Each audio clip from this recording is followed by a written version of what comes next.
Hey, this is Kevin Kelly. Get ready for the latest episode of the Stardom Cast.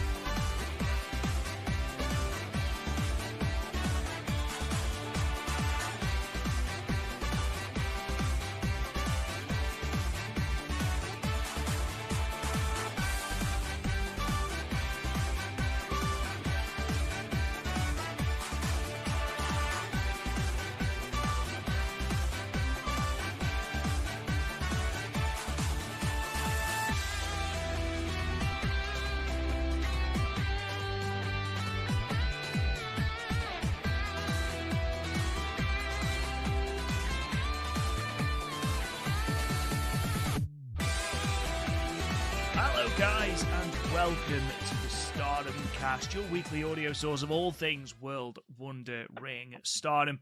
I'm your host, Rob Good, and I am joined by the man this week that made his AEW debut. It's Matt Turner. Matt Turner, how are you, good sir? In a matter of terms, technically speaking, yes, I'm fantastic, my friend. I'm glad that you're feeling just a touch better, and we appreciate you powering through what should be another fun episode. Yeah, it was one of them where it's quite an important episode, let's be perfectly honest. In the grand scheme of Stardom's year, it's quite an important time. We've got loads of news to discuss, and obviously we've just had the pay-per-view MidSummer Champions. I keep wanting to call it Midsummer Night's Dream, which I feel like would have been a great name for a Stardom pay-per-view when you consider how much they've used the word dream.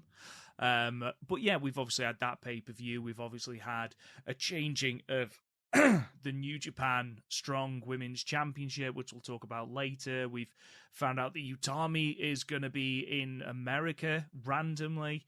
We've had the 5-star announcements. It's a busy time in the world of Stardom, and we're going to talk you through it all. First things first, though, patrons, I am very sorry that this episode is dropped late. Matt put on social media that it was going to be a bit late because I literally had no voice. I don't know if you can hear this through the microphone, but I'm really quite struggling with the tail end of sort of an infection or whatever it was. And yesterday I couldn't talk. So to do a long podcast, which we knew this one was going to be, just was not possible. So I apologize to our patrons who are getting this about 12 hours late. To everyone else, I apologize for what is absolutely going to be some dreadful audio quality on my end. But yes, we have lots to talk about. But first of all, most importantly, Matt, AEW, are you too big for this podcast now? Just to add some context, the people who kind of just that watch AEW this week, I'm like, I didn't see Matt Turner. Not many people did. I was sitting on my couch, and if you go back and watch they're hyping up the Samoa Joe versus CM Punk match that's going to happen on Collision this weekend, which I'm really excited for. I was, for those new listeners, I was trained by CM Punk and back in the Ring of Honor dojo way back many, many moons ago, and part of that training meant you get to second your head trainer, your headmaster, head dojo guy, which was CM Punk. So I second CM Punk for many matches. But anywho, so what they did is they were showing clips of CM Punk and Samoa Joe from their fantastic trilogy of matches in Ring of Honor, and the final match took place. I believe the name of the card was All-Star Extravaganza 2, where Samoa Joe bloody CM Punk and then choked him out. And they showed a clip of me in the ring, along with the other two Ring of Honor students, basically nursing CM Punk back to health. And I'm sitting there on the couch, and I was like, I think I was just on AEW TV. So when my wife was out of the room, she's like, what are you talking about? So I rewound it. I'm like, no, I know that's for a fact that's me, because I clearly remember that match. And I remember when they were going over their match, Rob, I would walk away because I did not want to know who won. It was the last match in their absolutely fantastic must-see trilogy. And if you have not seen their matches in Ring of Honor, I implore everybody to go and watch it. But I was like, yeah, that's me. And I rewound it, paused it, took a picture, and even my wife goes, I wake up next to you every morning, and there's no way that anybody in the world would know that was you. And I was like, 1, I was about 50 pounds lighter.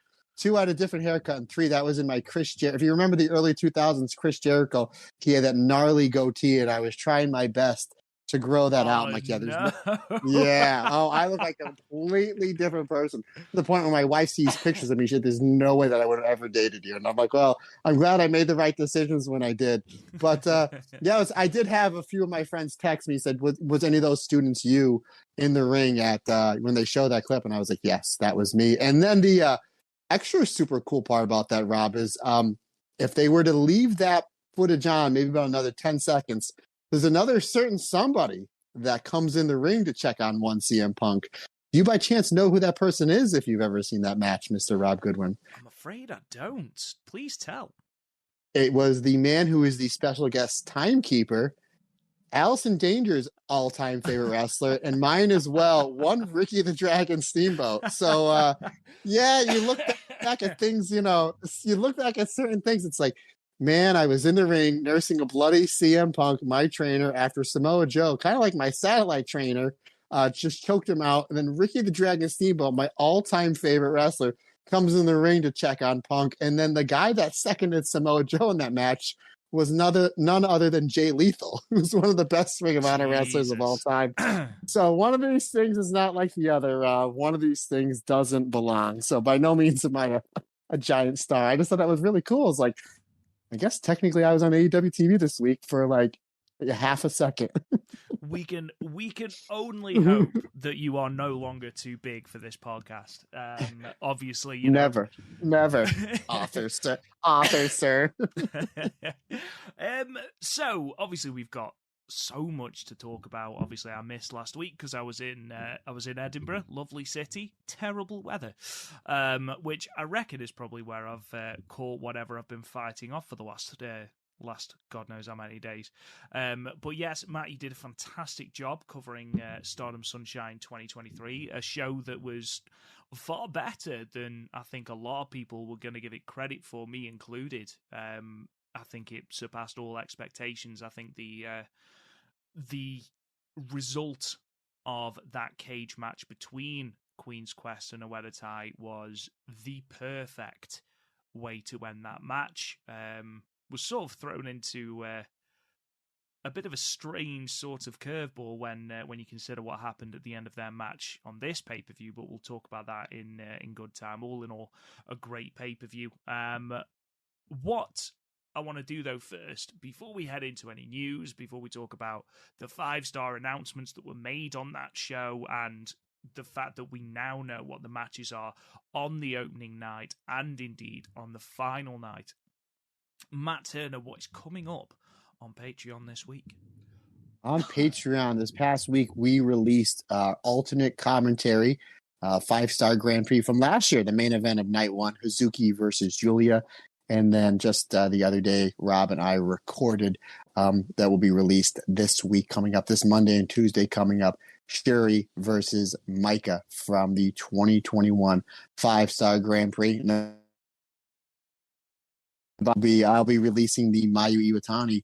Mayu Iwatani, it's been a long day for me.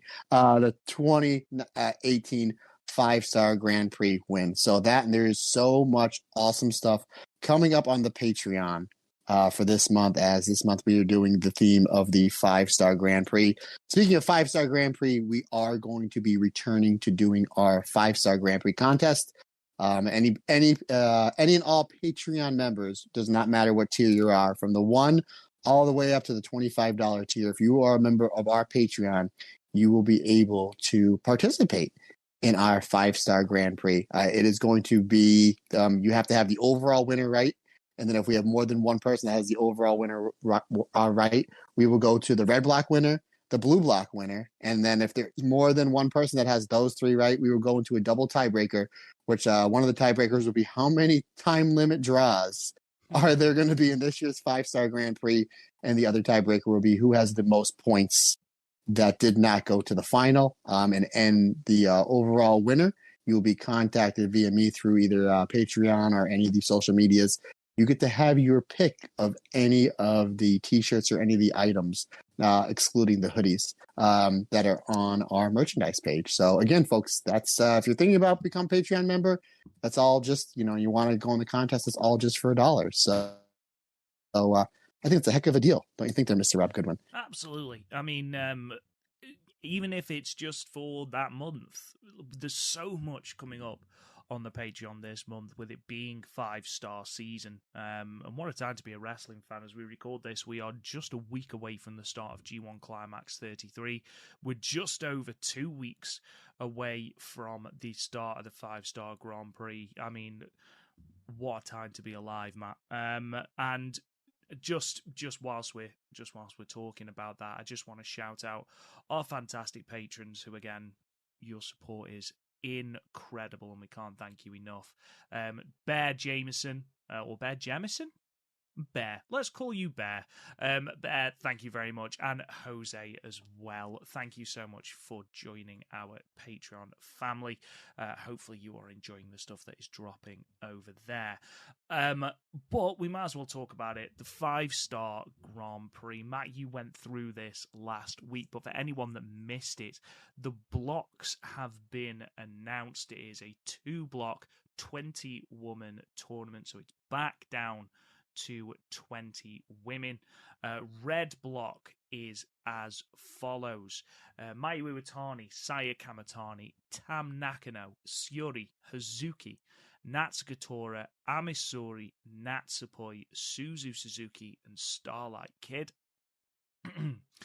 Blue block is Julia, Mirai, Azumi, Hanan, Mina Shirakawa, Sayori Anu, Mariah May, Momo Watanabe, Maika, and Utami Hayashishita. Now, before we talk about how good those blocks are, we also have the opening night card, which I saw Armani Shoe Exchange on Twitter say this could be the best card of the year.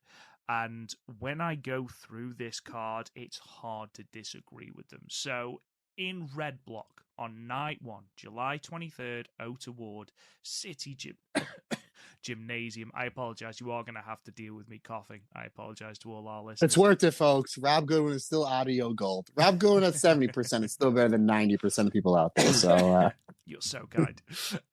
So in red block, we have Amisori versus Natsukatora, Syuri versus Suzu Suzuki. What a match. Mayu Iwatani versus Hazuki.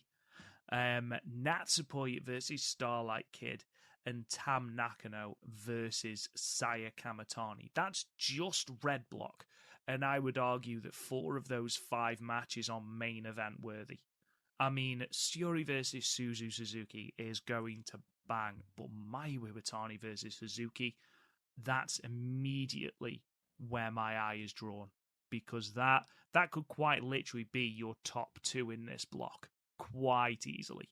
And you know what, Rob, for the 2018, it's kind of funny that you bring that up, and we're so lucky with timing for that Mayu 2018 5-star Grand Prix review that I'm doing. I just watched Mayu versus Suzuki from that, and it's actually better than Mayu versus Momo, which we did the alternate commentary for about a month ago. And then at the end of the month, we're doing Mayu versus Suzuki from 2019. So let's just say that we're getting a lot of Mayu versus Suzuki in 5-star Grand Prix in our lives. And folks, to quote, get Diamond Dallas Page back in his WWE run. That's not a bad thing. That's a good thing. It was literally the only noteworthy thing of Diamond Dallas Page WWE run, unfortunately. How dare you?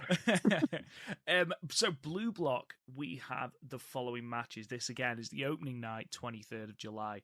Maika versus Hanan. Azumi versus Mariah May. Mirai versus Momo Watanabe. Utami Hayashishita versus Mina Shirakawa. And Julia versus Sayori Anu. Some really good matchups there as well. I think both of us have tipped Hanan to have a breakout tournament, obviously not winning the block, but certainly having some great matches, and her versus Maika is something that could really be good. I'm very excited for Utami versus Mina. I think that could be really good as well. We've seen flashes of what Julia and Sayori Anu can do in their Artist of Stardom Championship match, so a singles match between those two is going to be fantastic. Basically, there isn't a bad match on this card, because even ones that you don't really think about, something like an Amisori versus a Natsukatora or an Azumi versus Mariah May, they're going to be great matches, Matt. You know what, Robin? I mean, I'm not just saying this because I absolutely love Stardom, and there's very few people other than me and you that wave the Stardom flag higher than me. You just say there's not a bad match on the card. When we shuffle these cards up, there's not a bad match in this tournament. There really, really isn't. Everything is intriguing in one way or another. And it's interesting to see how all this is going to turn out. Because I still kind of have an idea who I think is going to win. And there's certain rumors about this person maybe want to do a little bit more freelance. So that may put a little wrench into things. I know when, I believe in 2 weeks is when we'll be doing our full-blown preview of the 5-star Grand Prix. But I'm still kind of looking at things. I'm like, everyone pretty much pegged Julia to win last year, and she kind of had to, and it was still a phenomenal tournament, but we still didn't know who was going to win the opposite block. This is wide open. It really, really is. There's a few people in each block that can win it, or can even make it to the final. Really, if you take a look at all the 20 competitors, everybody kind of has a right to make it to the finals, in my opinion, with the exception of 3 wrestlers: Mariah May, Ami Sohrei, and Hana. I think they're the only 3 wrestlers that won't make it to the finals. I'm not saying because they're not good. I think they're all fantastic, but I just think they're all going to have great tournaments, but they're not main event level yet. Like, even I was looking at this card, like the brackets, like 2 weeks ago, and I'm like, I had Tora in there as well. I'm like, I don't think Tora is someone that can make it to the finals, but they just made her super, super violent going in and coming out of that cage match where it's like, maybe they do a Tora and Utami final. And that's where you kind of get that one big, big match between the two of them. That's a huge possibility as well. So there's literally dozens upon dozens of possibilities you can have for this final. And I'm super excited to watch it unfold. Yeah, they do seem to be, especially recently, properly leaning into the comparisons with Dump Matsumoto for Natsuko Tora, properly leaning into it. Obviously, Dump Matsumoto used to stab people with scissors, so if we see Tora doing that, then we'll know that they are properly going for it. I mean, obviously, our preview for the G1, the 5-star will drop for patrons on the 20th of July. It'll drop for our free listeners on the 21st. Obviously, it starts on the 23rd. I just want to quickly, a little programming note. I'm in Croatia for my mum's 60th birthday on the 23rd. I'll actually fly out that day. I'm back on the 27th, which is the Thursday, but rather than Matt doing it solo, we're going to wait for me to come back. We're going to record on the Friday because I'm off work on the Friday, so we can record it whenever on the Friday. And we can get that out to everyone. That review of the first couple of nights. So a little programming note there that in 2 weeks' time, the episode for our Patreon listeners is going to be a day late. I apologize. What I do love, though, is the fact that we do have the final night card as well from the 30th of September. And the reason I love this is because similarly to the G1, you can tell who is in the mix from who they've got on the final night. And looking at this, I've got a very good idea as to who is going to be the top of blue block, let's put it that way. So the matchups, red block, final night, Hazuki versus Natsuko Tora, which is a really interesting matchup. Obviously, there's history in a Wedatai. Natsuko Tora beat Hazuki in her retirement match. A lot of history there. Shiori versus Ami Sohrei. Tam Nakano versus Natsupoi, the All Cosmic Angels battle. Saya Kamatani versus Suzu Suzuki. And then on the final night, once again, for the third 5-star in a row, Mayu Iwatani versus Starlight Kid. I don't care. I don't care, Rob. Has to be. I mean, we talked about this story, and I'm sure we'll talk about the preview, talk about it more in the preview. But Starlight Kid has got closer and closer to beating Mayu Iwatani. Hasn't done it yet. Left Stars after Mayu had gone through that huge gauntlet to try and get her back. Only for her to say, I want to surpass your legacy. Has she done it yet? No. Is this the year that she does it? She's lost to Mayu Iwatani twice in 2 5-stars on the last night. Certainly 2020. Was it 2020 where it stopped Starlight Kid going through? I think it was. 21. 21. Yes, it was 2021, 21. That's what I meant. I don't know why I said 2020. 21 was the year that obviously Mayu won. Not only did that stop Starlight Kid getting through, it also put Mayu above her in the block, which was symbolism if there ever is one. So just in red block there, you've got Mayu versus Starlight Kid, which I personally think you could have either of those go to the final. I still think Hazuki tops red block, but I don't know how Tora is going to factor into that. That's interesting. Interesting, buddy. Yeah, it's interesting, my friend. But again, you could look at Sai Kamatani versus Suzuki. I mean, one match. We haven't even mentioned Syuri. She's already won a tournament. I'd be very, very surprised if she wins the block and goes to the final this time, but that's where we are. I think things are a little bit more, not cut and dry, but... Rob, I think she might. Can you imagine a Syuri versus Utami final? And you know what also would be cool? And I'm not giving my predictions, I still kind of have an idea. Wouldn't it be cool if the two people going in, because obviously we don't know who's in the final until like 10 minutes before, right? Wouldn't it be, they always give you that like 3 or 4 minute pause.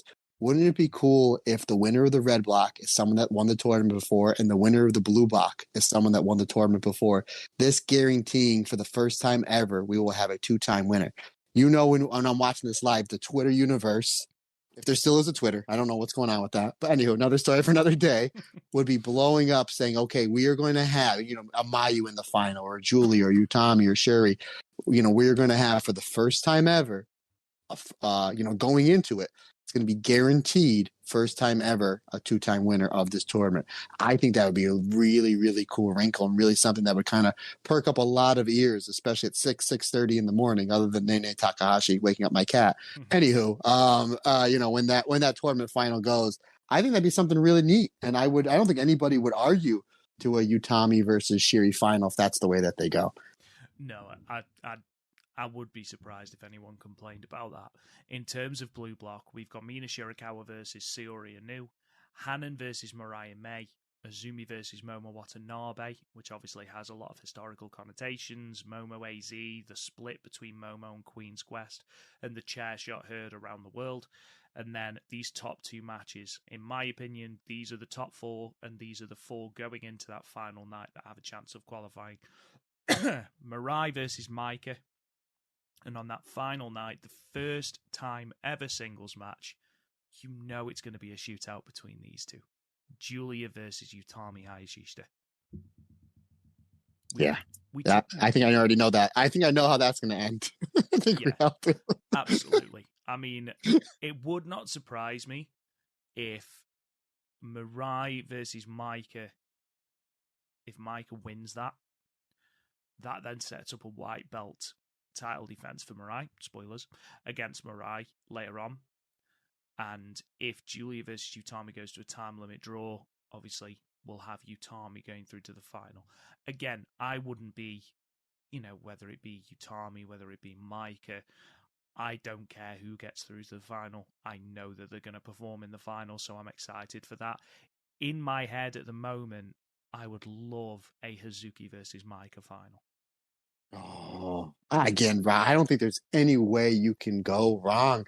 And you just mentioned that final night. I tell you what, one match that I can potentially steal the show is going to be Mirai May versus Hanan. They kind of tease a little something at the end of their qualifying battle royal. These two are the last 2 to qualify for the tournament.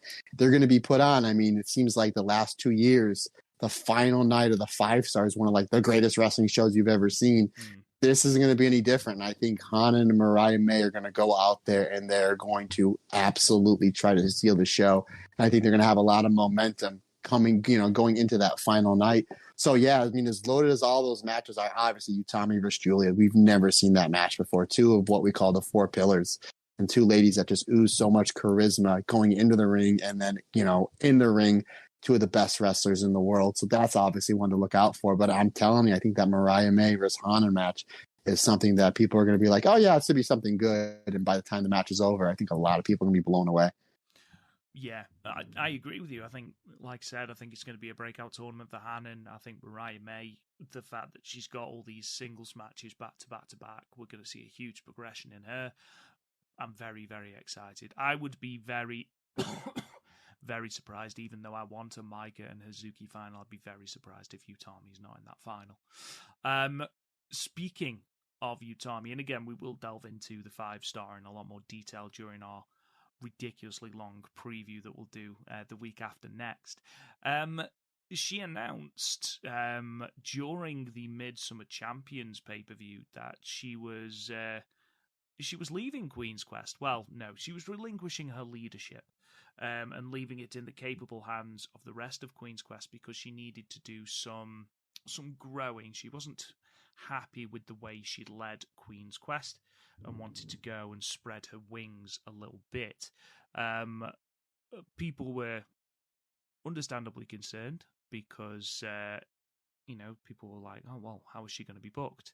And I did see a lot of people saying, oh my God, don't turn up in AEW, which was unnecessary. I don't think anyone in the world predicted that she was going to turn up in, of all places, GCW. You could have given me 30 guesses as to where Utami Hayashishita was going to end up on this little US excursion, and I'd have gone for a defunct promotion before I went to GCW.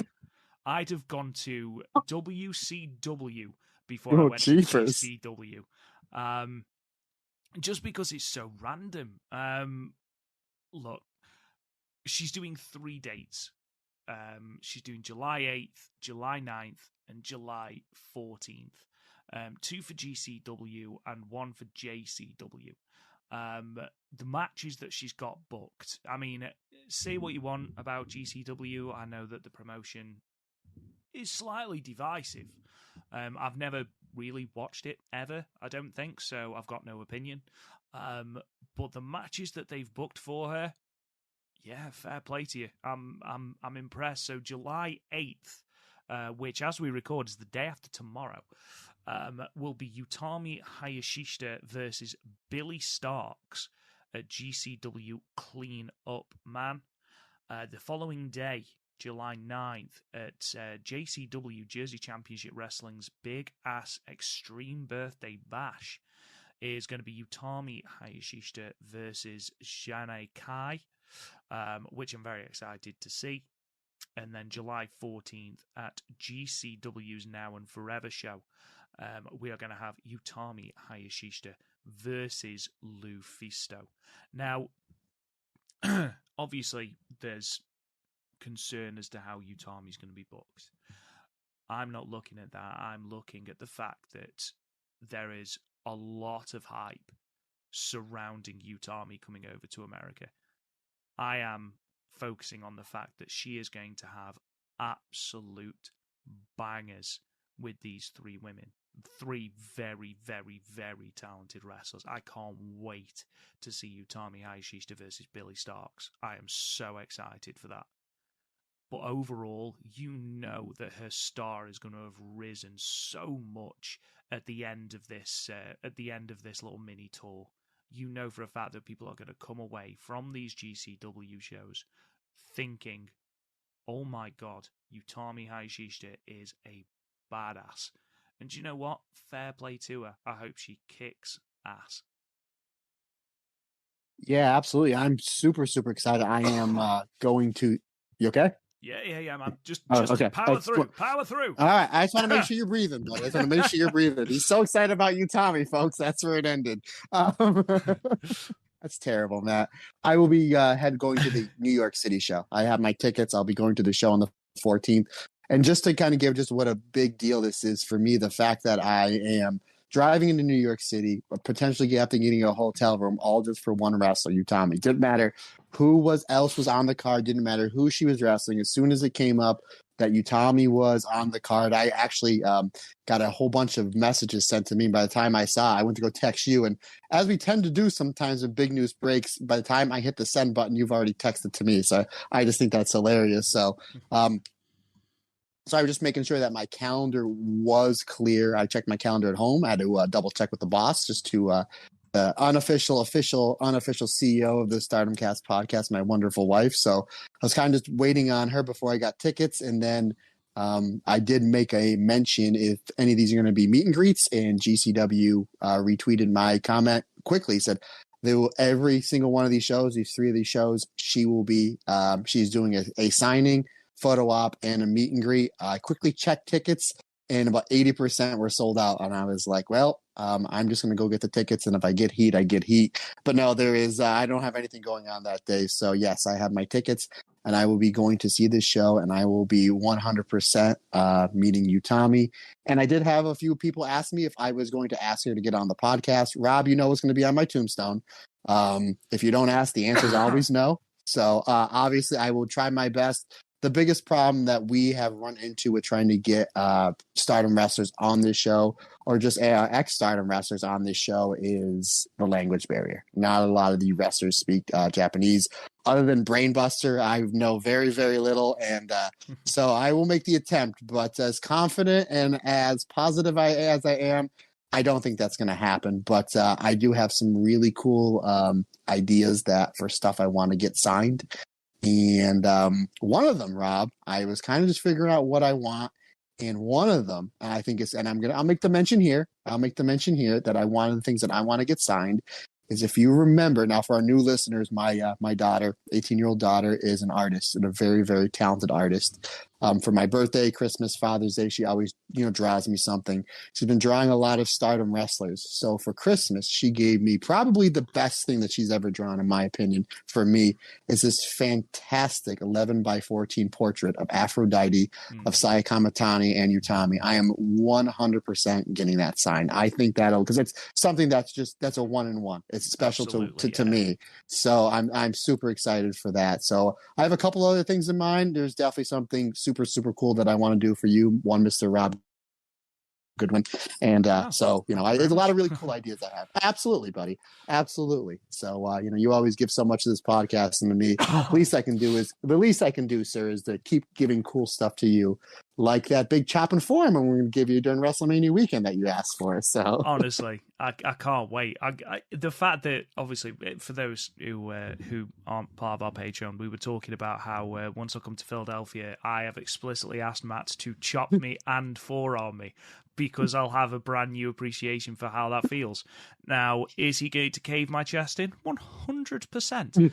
I am made of, at best, wet tissue paper, but it's an exciting time. The fact that I wasn't even drunk when I suggested it goes some way to explaining my headspace. But just so that you know, Matt, also on that card we have got Mike Bailey taking on Yoshihiko, the blow up doll. So that's going to be exciting. Matt Cardona and Steph Delander versus Bussy, which is obviously Ali Catch and Effie. And you've also got Blake Christian versus Mao for the GCW World title. So some interesting matchups on there.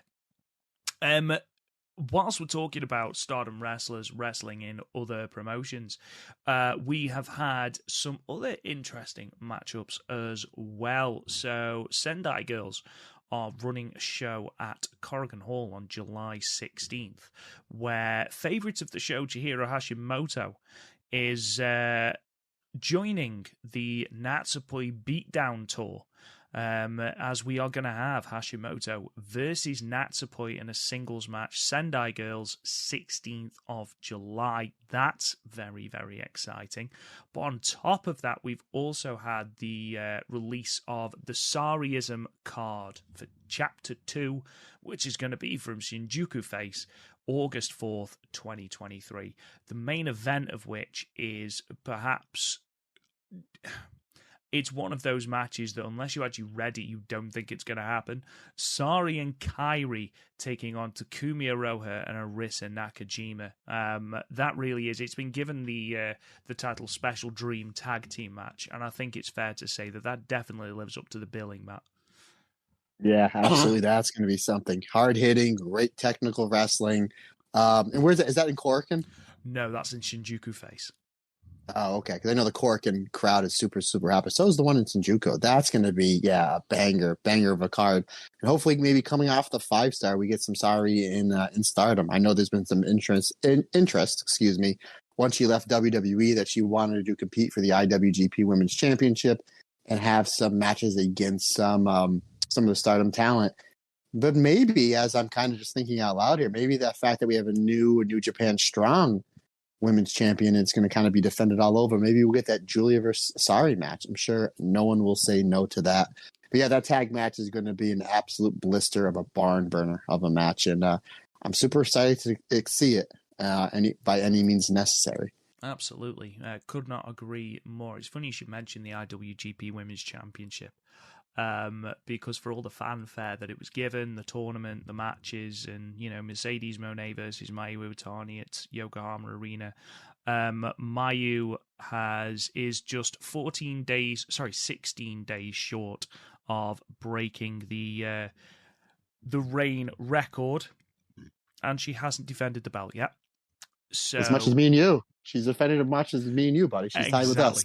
Exactly. Which, it goes to show just how much prestige this belt is gotten. But that's by the by. You did mention, Matt, though, that we had a new New Japan Strong Women's Championship champion. My God, should I say? And yes, they were crowned at the recent New Japan Strong Independence Day shows at Corrigan Hall on the 4th and 5th of July. Some fantastic matches on those cards. Not Stardom related, but seeing Eddie Kingston win a championship in Corrigan Hall and burst into tears might be one of the most enduring memories of wrestling that I will ever have. I've never seen anyone deserve it more. Jon Moxley with skewers in his head. Like, he left WWE for this, and he's loving every single moment of it. I'm, so happy for him, like he needs me to be happy for him. But on the first night, I want to talk about the tag match that saw the team of Willow Nightingale and Momo Kogo defeating the Mafia Bella team of Julia and Tekla, with Willow Nightingale pinning Tekla in 9 minutes and 54 with the Babe with the powerbomb. The reason I want to bring up this match, now before I start, Matt, have you seen either of these two matches? No, I saw some extensive highlights of Julia versus Willow Nightingale, and it looked like it was hard hitting right up my alley. But no, I have not seen either of these matches or these shows. I definitely want to dive into Eddie Kingston and Kenta as well. Yeah, this tag match was really fun because it was given less than 10 minutes, and it was, a preview for Willow versus Julia.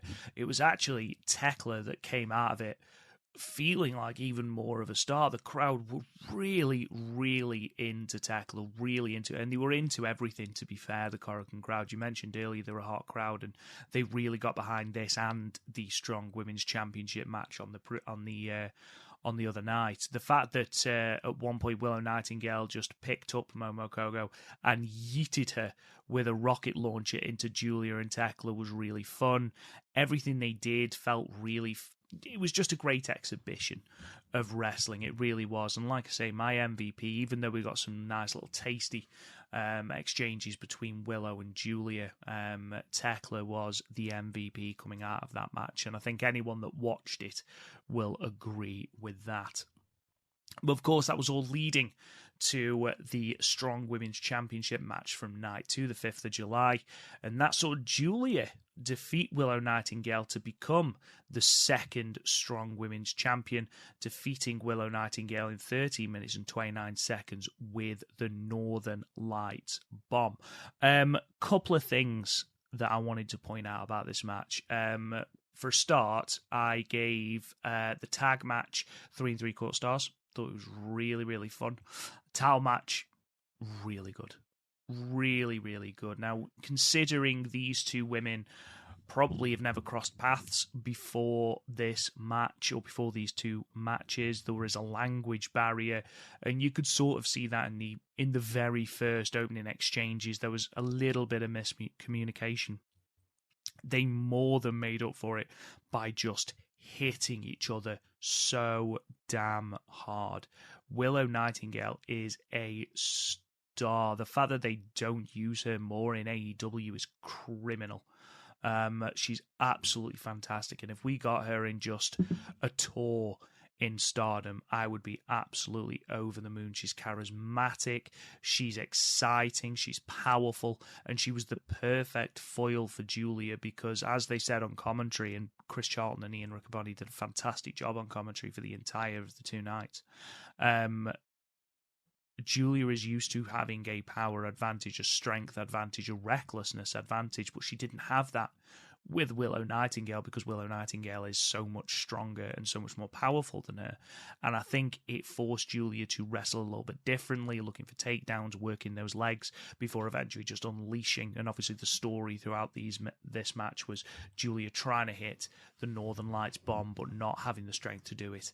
Eventually she manages it, Willow throwing some absolutely brutal lariats. Overall, a thoroughly fun match, and one that I do encourage you to go and check out. Julia, a new strong women's champion. And not only have I brought this up because obviously Julia part of the Stardom roster, but also because of things she said about wanting to go and spread her wings. Now, the fact that she is the strong women's champion does beg the question, are we going to see her on more American shows? Maybe at an AEW show. I know that Strong have got some shows in Philly, I believe, coming up. I will just have to check, but I'm sure that they have got dates in Philly coming up. So Julia may be on those shows. And of course, everyone's immediate assumption is Julia versus Mercedes Moné. It's the match we didn't get in Mercedes' initial run. Maybe we would have got it if she hadn't sustained the broken ankle. But the fact that we have that on the horizon once Mercedes has made a recovery is a very, very exciting proposition. But before I throw it to you, Matt, and your thoughts about that, we also had in Monthly Puroresu, they talked about Julia, an interview Julia did with Tokyo Sports, and she called out the AEW World Champion Toni Storm, saying, "I'm glad," Julia said after hearing Toni Storm mention her during the AEW's media scrum.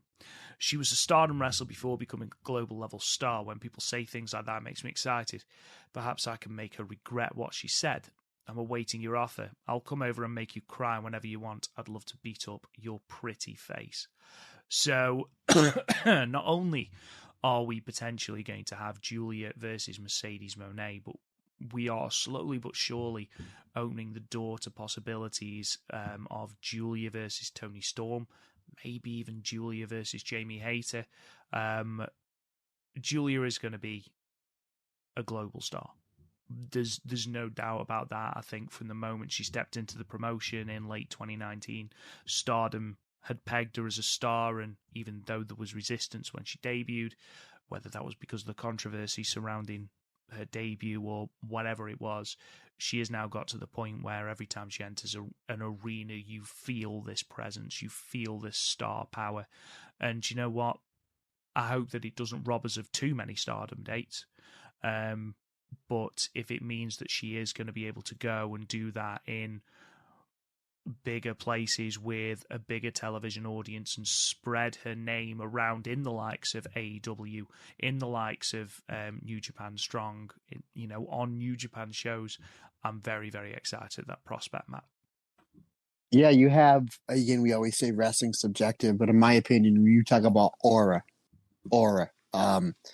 you know that somebody's a star on their entrance. In my opinion, 1 and 2 are Julia and Utami. Again, that's my opinion. Tam has it, Natsupoi has it, Mayu has it in a completely different way. But as far as aura, to my wrestling friends that really only watch American wrestling, if I were to show them Utami or Julia, they're like, "Oh, that's somebody that I'd want to see on TV every week." So the fact that we're getting Utami in this mini US run before the 5-star, and I think we're going to get Julia after the 5-star, I think you're going to see her in AEW. I think you're going to see her pop up in other promotions, maybe an Impact here or there.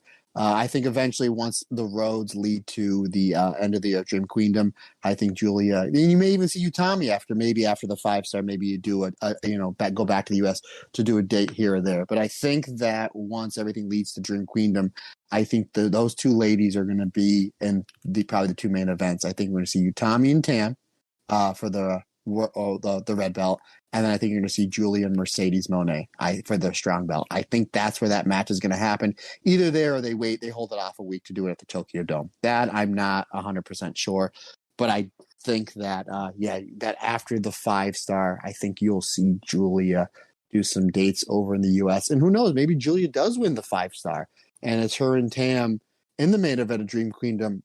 Last time I checked, Rob, 2 of the biggest drawing matches in the history of Stardom had cards in the history of Stardom had Julia and Tam on the main event. Not a bad deal if you run that back again at the end of the year. And then maybe if Julia does win the 5-star, she goes over to AEW or does some dates over here in the States with a larger audience. She'll get more fans to go follow her back over to Stardom, to what we've been humming and hawing for the last 2 or 3 years, that everybody needs to watch this promotion. And then thus getting more of a buzz going into whatever match she's going to have at Dream Queendom. That's a way you can go about it. And obviously it's something we'll talk about in a few weeks at the 5-star. But my only little concern is that Julia goes to the US, becomes such a big star that either AEW or WWE throw a whole bunch of money at her, and she's like, yeah, I'm going to stay here. Can't fault her for it, because she'll be wrestling in front of like 1 million people if she goes to either the company, plus merchandise sales, action figures, the video games, yada, yada, yada. So you can't fault her for that if that's the way it goes. But obviously I would much rather see her in Stardom. But at the same time, if she does go over there and latches on to the audience, which we all know she's going to, there's no way that Julie does not get over. Doesn't matter what circumstance that they put her in. I just don't see any way someone as good as she is, as talented as she is, with the instincts that she has, she's not going to get over anywhere. So I just hopefully she comes back to Stardom. Or you know what? That sounds selfish. I hope whatever she does, that she's happy. How about that? There you go. What a way to end it. What a way to end it. I think it's probably more likely that Julia has her match at Dream Queendom, if she's still the strong women's champion, obviously. And I think it's more likely she has whatever match she's having, and then Mercedes Moné comes out at the end and they have it at the Tokyo Dome. With it being a New Japan specific belt, I think it's more likely they're going to save a money match like that for the Tokyo Dome. But again, I could be wrong. I'd be surprised if they run Tam and Julia back again this year, because it's something that they can do whenever. It's not time sensitive. They're always able, as proved, they're always able to reignite that feud, and they're always able to bring out the best in each other. So I'd be surprised if they run it back this year. But again, we didn't think Tam was going to beat Julia, so anything is possible. Now, before we kick into what is the main event of today's podcast, the review of Stardom MidSummer Night's Champion 2023, the Kings of MidSummer, Matt, I'm going to challenge you. Ooh. You have got some show reviews for us. Now, I believe, and I could be wrong, but the shows I think that you're doing, or the things that you said, were the 13th, 14th, 17th, 18th of June. Is that correct? Yes. Yes, sir. Yes, sir. And I will run through these. This way and I did watch all of them. This way it'll save your voice. That's the only thing I will. Yes, I was thinking in my head that I was going to cut you off and ask you if I want to do this, and you've already volunteered me. So absolutely, sir. The only thing I will ask is, by chance, you have the attendance numbers? I do have the attendance numbers. Okay, so what I'll do is I will just announce the date of the show, and then you announce the attendance numbers, and I'll go through. Deal? Absolutely. So the show on 6/13, sir, what is the attendance numbers? The show from the Luzier Hotel in Toyohashi was 304 people strong. Okay, sir. All right. So match number 1, Saya Iida and Koguma get the victory over Aya Sakura and Hanako when Saya Iida, I'm kind of a winning streak here, Rob. Like 3 out of the last 5. Taps out Aya Sakurai via the Boston Crab, 9 minutes, 30 seconds, 3 1/4 stars.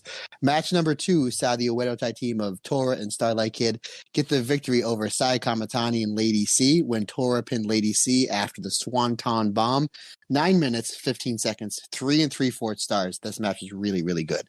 Match number 3 saw the Club Venus team of Xena and Mariah May defeat Micah and Tekla when it was a double JP coaster, and that the Club Venus team did on Tekla, and then Mariah May hits the happily ever after tombstone onto Tekla. 9 minutes, 37 seconds, 3 1/2 stars. Match number 4 saw the DDM team of Juliet and Mai Sakurai defeat Mina Shirakawa and Waka when Juliet and Mai Sakurai hit 10 times in a row, the insane elbow. I'm just kidding. Julia taps out Waka with the Indian Deathlock guillotine choke that we saw her use a time before during the 5-star. And the name of that hold is called the prison lock. I don't know if Julia's done hard time, but that's the name of the hold.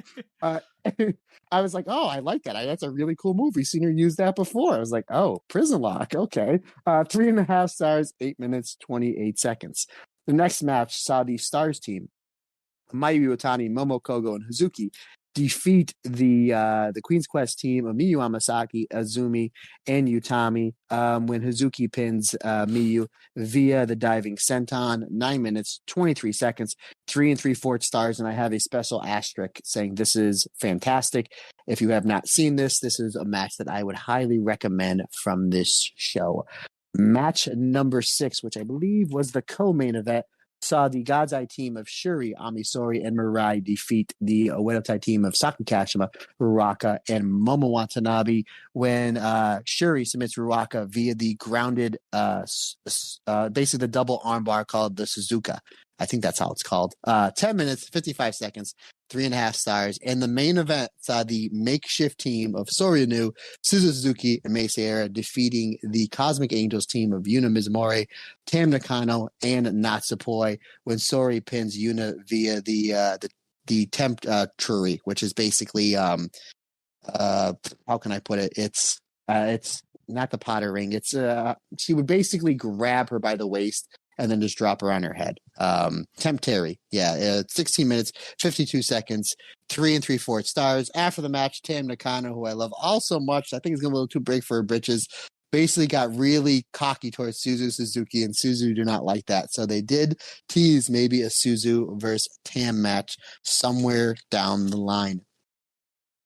We go to the 14th, sir. So if you don't mind, what was the attendance on that show? The show from the Gifu Memorial Center Foray Dome, bit of a mouthful, 336 people. Okay. Match number 1 saw the team of Lady C and Yuna Mizumori defeat the rookie team of Aya Sakura and Hanako when Lady C, yes, gets the win via Cobra Clutch submission over Hanako, 3 1/4 stars. Match number 2 saw Saya Ida defeating Waka. Yes. Oh yes.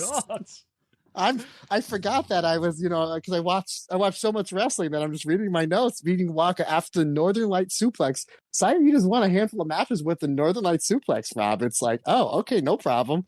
A win's a win for our girl, Saya Ida. 3 1/4 stars, 4 minutes, 59 seconds.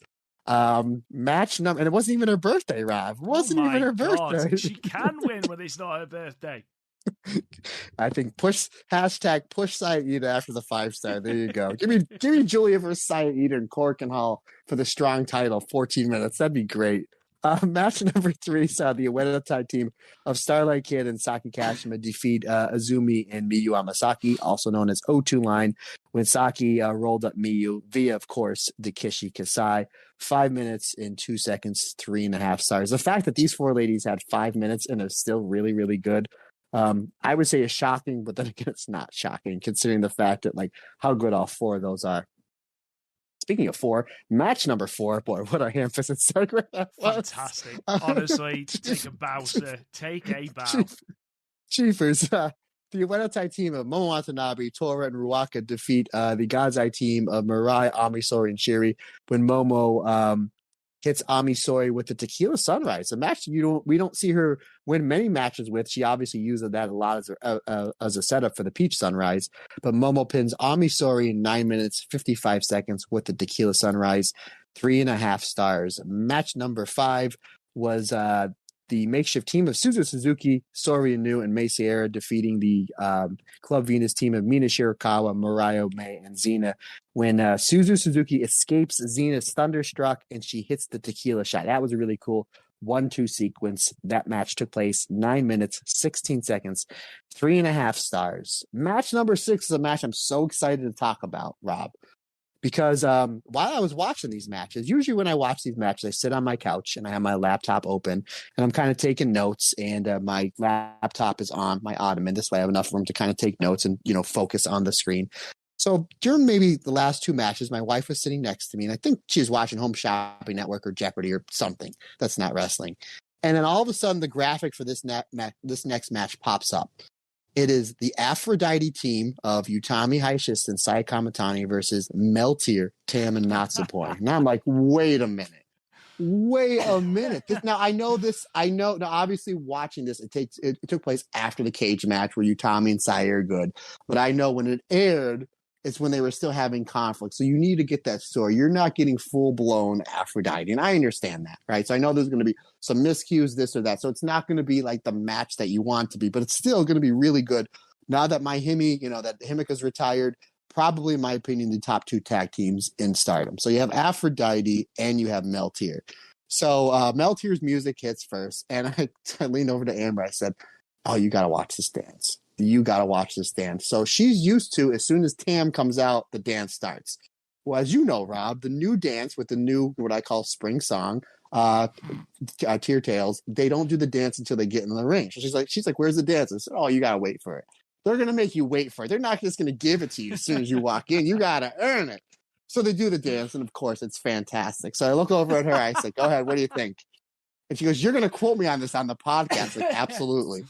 She's like, your podcast is still like G-rated. I said, yes, it's for everyone. She's like, all right. And she goes, you're going to quote me this. I said, yeah. So word for word, my wife wanted to say that she did not enjoy the Meltier dance. And basically that was the end of it. However, what gets even better, obviously I've seen every Meltier match. Not only am I a fan, but I do it for the podcast. So I have seen every Meltier match. So I understand the psychology, the build-up, right? The whole nine. So the match is going. And again, it's really good. It's not, again, you're not going to, hopefully they run this back at the Goddess or just some random show where it's like full blown, Meltier. Obviously they're getting along. And now we have Aphrodite. Hopefully when Utami comes back, she's like, all right, I'm back as leader of Queen's Quest, whatever. So they go to do the hand-holding dive. You know what I'm talking about, where Tam and Natsupoi, they get on the top rope in the middle, and they hold each other's hand, and then they do the dive. So I go, oh, hon, you got to watch this. This is like the greatest move in the history of wrestling. Well, Utami goes and breaks it up, right? And I was like, oh. And Amber's like, yeah, I knew. Yeah. And Amber goes, I knew I loved Utami. Now, however, again, I know the psychology of Meltier. They're just building it up. It's going to happen later in the match. So she's like, that didn't happen. I'm like, oh, no, it's going to happen. It's going to happen. So it gets billed. Tam and Natsupoi do whatever. Sai and Utami spill out. They go to do the hand-holding dive. And they've done this since they've been teaming almost every show for like a year. And again, this is the first time that Amber's watching this. So I'm like, oh, now you got to watch it. Here, they're going to do it. They're going to do it. Rob, all the pressure in the world. Tam falls backwards as Natsupoi does the dive. The first time ever. They botched the hand-holding dive while my wife is watching. And I built this up twice already. I'm like, oh, you got to watch it. Tommy breaks up. My God, it's just the psychology. Tam, the first time ever. And they've done it a few times in the next few shows. And of course, it's crystal clear perfect. My wife was ecstatic. Could not have been any happier if she won the lottery. The fact that she didn't have to see the dive. Not like teased it once. And then Tam messed it up on the second time. It's poetic justice. I love it. Regardless, this match is really, really good. 3 3/4 stars. Of course, TLD, the Rossio Gala special. Obviously, time limit drop. But match number 7, which was the main event of the show, the Down the Mendel team of Julia, Micah, Tekla, and Mai Sakurai defeating the Stars team of Mayu Iwatani, Hazuki, Momo Kogo, and Koguma. This match had a little bit of everything. Comedy, hard-hitting, crazy stuff. But the end of the match was Julie hits the G trigger and then the glorious driver on Momo Kogo for 3. This match went about 13 minutes, 3 3/4 stars. My next notes is the pay-per-view, so because the next 2 shows didn't air afterwards, so bear with me. Okay. The show from 6/17, Mr. Rob Goodwin. What was the attendance numbers there, sir? Dear Kirsty's birthday from Bell South Shio Dome in Tokyo, Japan. 356 people. Yes, and we actually have some of our listeners were at this show. So after I do the 2 reviews, they gave me some notes. Oh, intriguing. And if you're yes, and folks, if you're ever at a show, all you got to do is send one of us some notes. We will thank you. And if you have a podcast or something to plug, we'll plug that as well. If you're going to be at the show, give us some notes. If you're at a show where Tam, this is a dive, I'll even let that go too. Anywho, what were I doing? Match number 1, Hana and Aya Sakura defeating Hanako and Miyu Amasaki when Hana pins Hanako via the 17 roll-up, 3.25 stars. That match was 5 minutes and 46 seconds. Match number 2 was, what did I have win this? I did not have Saya Ida, Mayu Utami, and Hazuki defeating the Queen's Quest team of Utami, Lady C, and Hina when Saya Ida gets the win. No. Yes, Rob. Yes, via the brain bust. She was trying on Hina. She was trying for the Ida Buster, but Hina slipped, and she kind of just kept trying to deadweight her, but you can just tell the timing wasn't right. So Saya Ida just clotheslined her and hit her with a brain buster. And considering the fact that Hazuki was right there, I guess that'll allow that. So yeah, Saya Ida on these 3 shows is 3-0, sir. 3-0. And considering the fact you could have gave Hazuki or Mayu the win there, but they gave it to Saya Ida over Utami led Queen's Quest. Amazing. Saya 3.5 red belt run confirmed here first, guys. There it is. He champions Saya Ida more than anybody. Absolutely. Rumor has it that if you buy one of the Stardom cast stickers, that if you scratch it hard enough, it really just says the Saya Ida tribute show. Absolutely. Every time you buy a sticker, Saya Ida wins. Confirmed. That match is good. 3.5 stars, 11 minutes, 37 seconds. How about this team, Rob? Saya Kamatani and Suzu Suzuki defeating on the same team, defeating Tam Nakano and Yuna Mizumori when Saya Kamatani hits the Star Crusher on Yuna. 9 minutes, 41 seconds, 3.5 stars. Match number 4 saw the Club Venus team of Xena, Waka, Mirai, May, and Mina Shirakawa defeating the Oedo Tai team of Momo Watanabe, Ruwaka, Tor, and Rina. Mirai May wins with the Happily Ever After on Rina, 10 minutes, 52 seconds, 3.5 stars. The Donald DeMondo team, Julia, Micah, May, Sakurai, go to a 15-minute time limit draw with Mirai, Ami, Sori, and Shuri. Match was really, really good. 3 3/4 stars. And match number 6 was the high-speed rumble, which May Sierra won. I'm not going to go through everything there. It was they started with Azumi and Starlight Kid. I was like, okay, you got my money.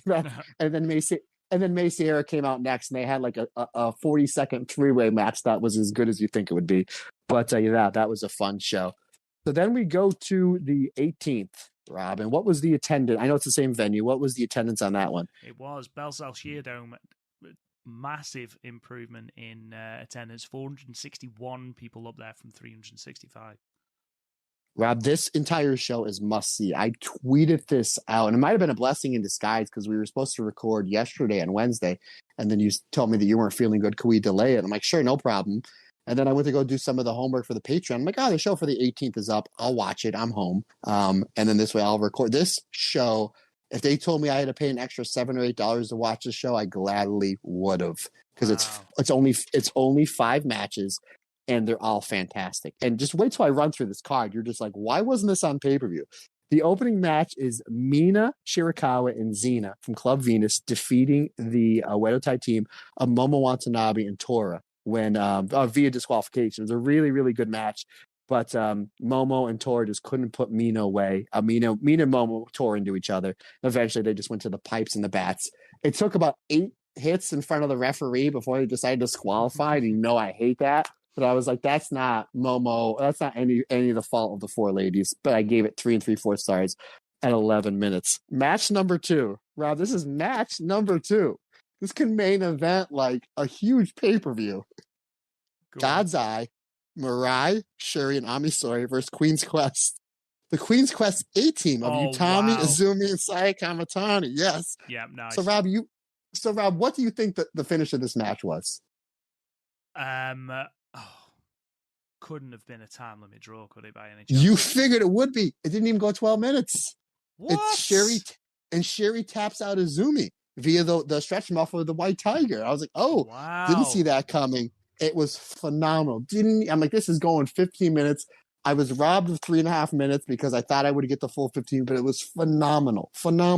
We get some like Shuri versus Utami stuff in the beginning, and you're like, oh, they're going to give us a lot more Shuri versus Utami. And they kind of teased it, and then it went to Shuri versus Azumi, and you're like, yeah, they only wrestle each other at the 5-star, and it's always really good. They have some really underrated chemistry. Definitely, I would say go watch the entire show, but definitely watch this match. 4 stars. 11 minutes, 18 seconds. To be fair, Matt, you knew Azumi wasn't beating Shiori because Azumi only ever beats Shiori in the 5-star. It's not a 5-star match. Yeah. You knew it wasn't going to happen. But I thought it was going to go time limit draw. Yes, true. Yes. Match number 4. This our match number 3. So to follow that, we get a singles match between Starlight Kid and Suzu Suzuki. A singles match. Like, are you serious? Starlight Kid winds up hitting Suzu Suzuki with a chair shot. I guess this was like I guess they took out the time limit draw and just gave us 2 Ueda tie DQs. But the fact that both matches were really good was it was passable. This again, another 4-star match. I mean, it's if I'm giving a 4-star match on one of these quote unquote road 2 shows, that just shows you how good like this entire show was. But again, they're facing each other at the 5-star, so they'll have wanted to have held something back, won't they? Yeah, absolutely. Oh, you know what? I apologize. I did say that I did take out a time limit draw for the 2 DQs. The next match goes to a time limit draw. It's Tam and Natsupoi versus Mayu and Hazuki versus Julie and Micah. Ooh, like, think of it. So you have Melt here. So you have Melt here, right? Versus, no disrespect to anybody else in the Stars, but Mayu is the leader, and to me, Hazuki's the co-captain, right? Yeah. And then you have Julia, the leader, down to Mundo. No disrespect to Tekla or Mei Sakurai. Micah is the co-captain there. So it's like, whoa. Her ladyship. You of all people, sir. The biggest Micah fan. The biggest Micah fan. That went to a time limit draw, and that was 4 stars. So there's 3 matches in a row on this quote-unquote Road 2 show that I had at 4 stars. There's some really, really good stuff. Obviously, Hazuki beats up Natsupoi really, really bad here.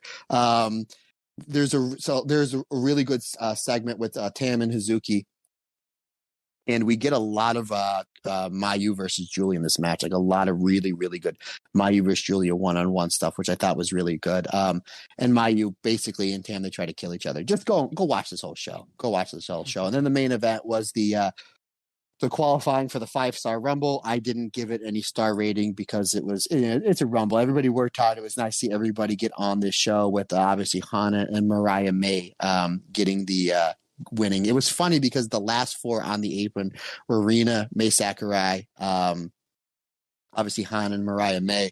So Hana eliminates Mei Sakurai almost the same time Mariah May eliminates Rina. And then they turn around and the 2 of them almost start fighting on the apron. The referee's like, no, you both won. You both won. I thought that was a little kind of a funny segment. And then let me go and pull up my notes that we got from the show from some of our listeners. So this comes from our 2 of our listeners over at Puro Pals. And thank you guys so much for sending the notes. Comments: Waka gets thrown by Momo into our seats was fun. Azumi hiding in the crowd on day 1 was silly and fun. Crowd was pretty quiet in the Shinodome. We also went to meet and greet on day 1 for group picks. We didn't get the second day for the one-on-one meet and greet, but Waka was amazing with the crowd and fans in general. And Saki Kashima was acting super baby face even before the change.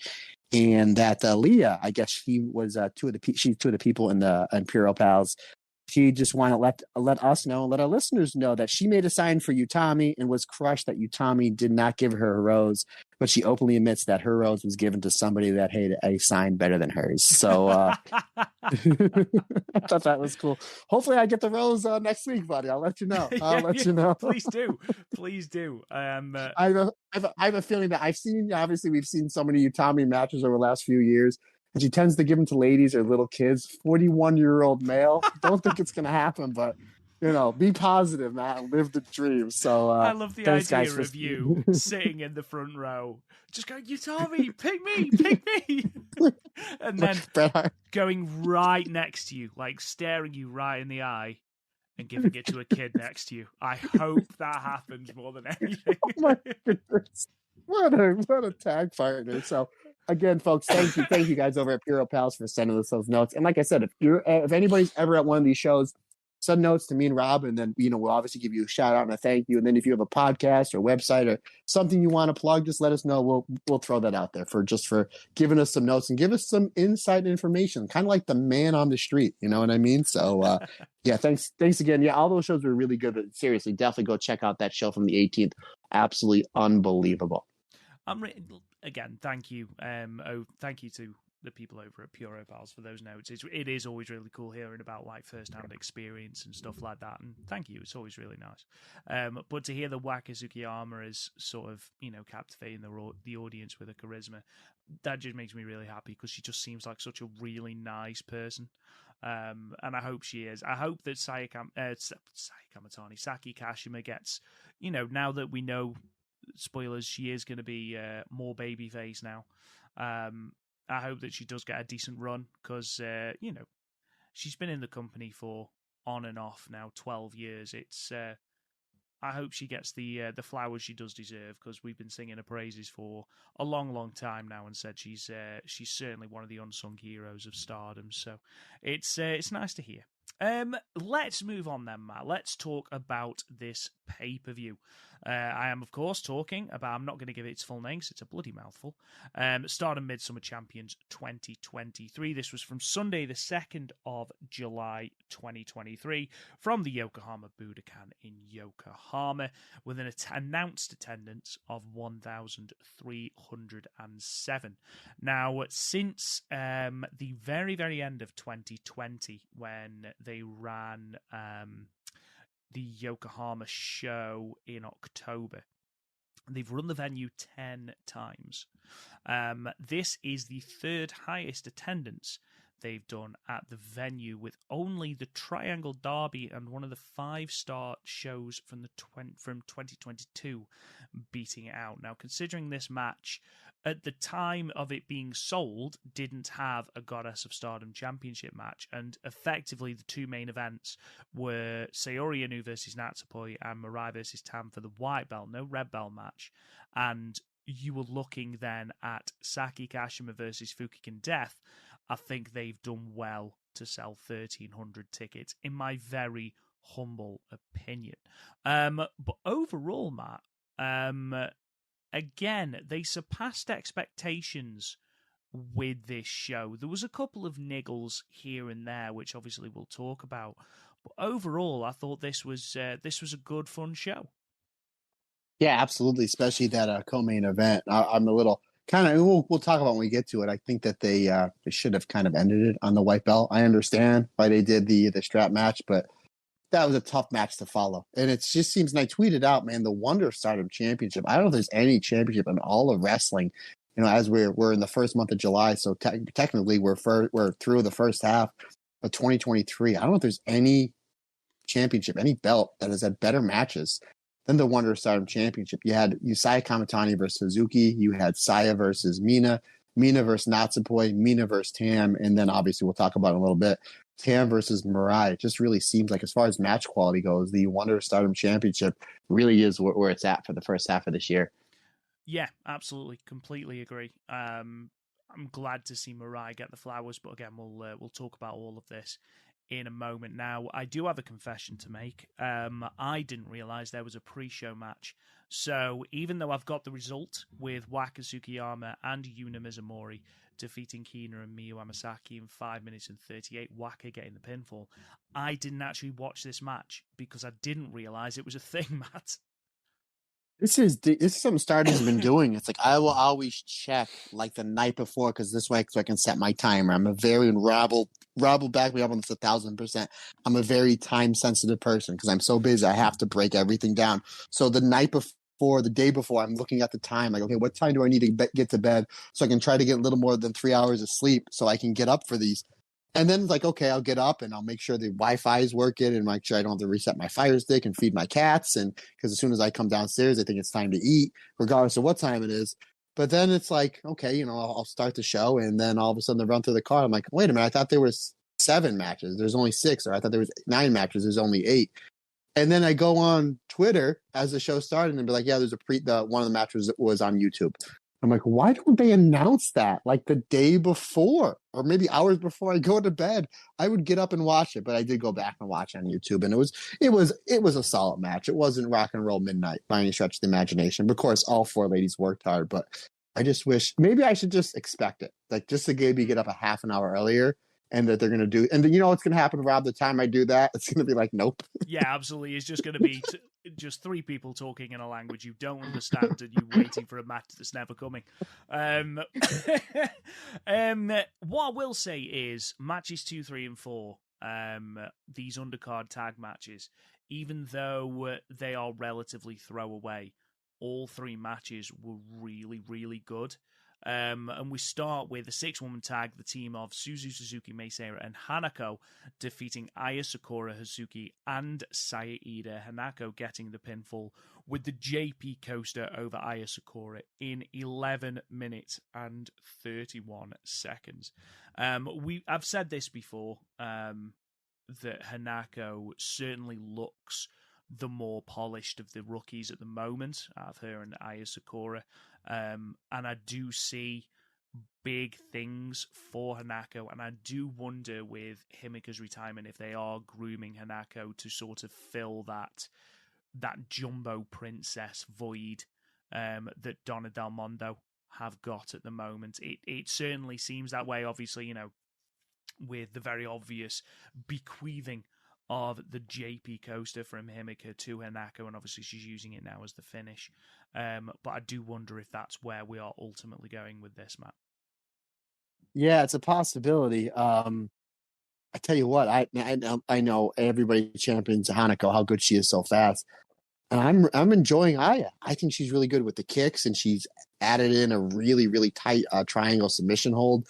I think the two of them, for only being in the company, or really only being wrestling a handful of months, it's like, geez, where are they going to be in a year, 2 years from now? We're still waiting for that other rookie to debut, who, again, I know they said she was injured. I think she just faked the injury because she was wrestling Hazuki. smartest woman in the room. Absolutely. Don't blame you. Yeah. But by no means am I knocking you. I'm putting you over. But yeah, I'm excited to see her debut as well, because I believe she was the one that wants to compete in the high-speed division. And I think that's where they kind of need a little bit of a bump. But I think these two rookies have, for again, the most stacked roster in wrestling the last 30 years. It's like, yeah, we're going to put these two rookies in, and then Mei Seira, who hasn't wrestled in 3 years, we're going to bring her back, and everything's going to make sense. It's just incredible. It really, really is. Yeah, it was a fun match to watch. We got a little bit of Hazuki versus Suzu Suzuki, which, when are you not going to love that? And the fact that we've got that in the 5-star again is very, very, very exciting. Overall, Matt, what did you give this? 3.5 stars. I believe, just looking at my own ratings, yes, I am in exact agreement with you. We then moved on to a 8-woman tag match with the Queen's Quest team of Utami Hayashishita, Saya Kamatani, Azumi, and Lady C, defeating the Stars team of Mai Iwatani, Koguma, Hanan, and Momo Kogo, with Saya Kamatani pinning Momo with the Star Crusher in 11 minutes and 18 seconds. And even though this was a really good match, again, there's no bad matches here. Even the undercard tags were exciting, and, they were wrestled really well, which is sort of what you expect now from Stardom and the in-ring quality that they've got on show. This will probably be remembered for the post-match angle, where Utami declares that she's sort of leaving to spread her wings a little bit, leaving Queen's Quest in the very capable hands of the remaining members. I do wonder who that means will default to leadership of Queen's Quest. I do wonder if that's going to be sort of a collective thing, or whether it's going to be Saya Kamatani as, the more, I hate to say this, but the more main event at the moment, or whether it's going to be Azumi on tenure. It's an interesting time for Queen's Quest. It's bizarre that this follows literally a week ago. We had Queen's Quest come together and be united once more, only for Utami's self-doubt to come to the fore again, and her say, yeah, my leadership's been crap, guys. I'm sorry. I don't feel like I've done you justice. I'm going to go away and get better. It's an interesting storyline, and it's one that I'm quite excited about. It's definitely something that if you'd have said to me in the middle of June that this is where they're going with it, I wouldn't have believed you. Rob, you know how a ginormous fan I am of this faction of Queen's Quest, and You weren't obviously last week you were on vacation, and I'm not sure if you heard the podcast. I was very adamant that I was, and I didn't think I was nervous going into that cage match because I thought either Saya or Utami was leaving. Obviously, there was the cage. I rated it 5 stars. Like that cage match, it's one of the greatest cage matches I've ever seen. Again, I talked about it, so much last week.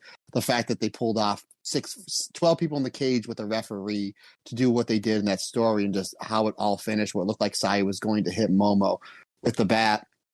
I even watched it back where even when she raised up the bat, Utami went down a rung and like put her head down and fed her head to Saya like she was going to get hit. So that was even cooler the third time I watched it. And I was very adamant, and I was, very honest, as I always am.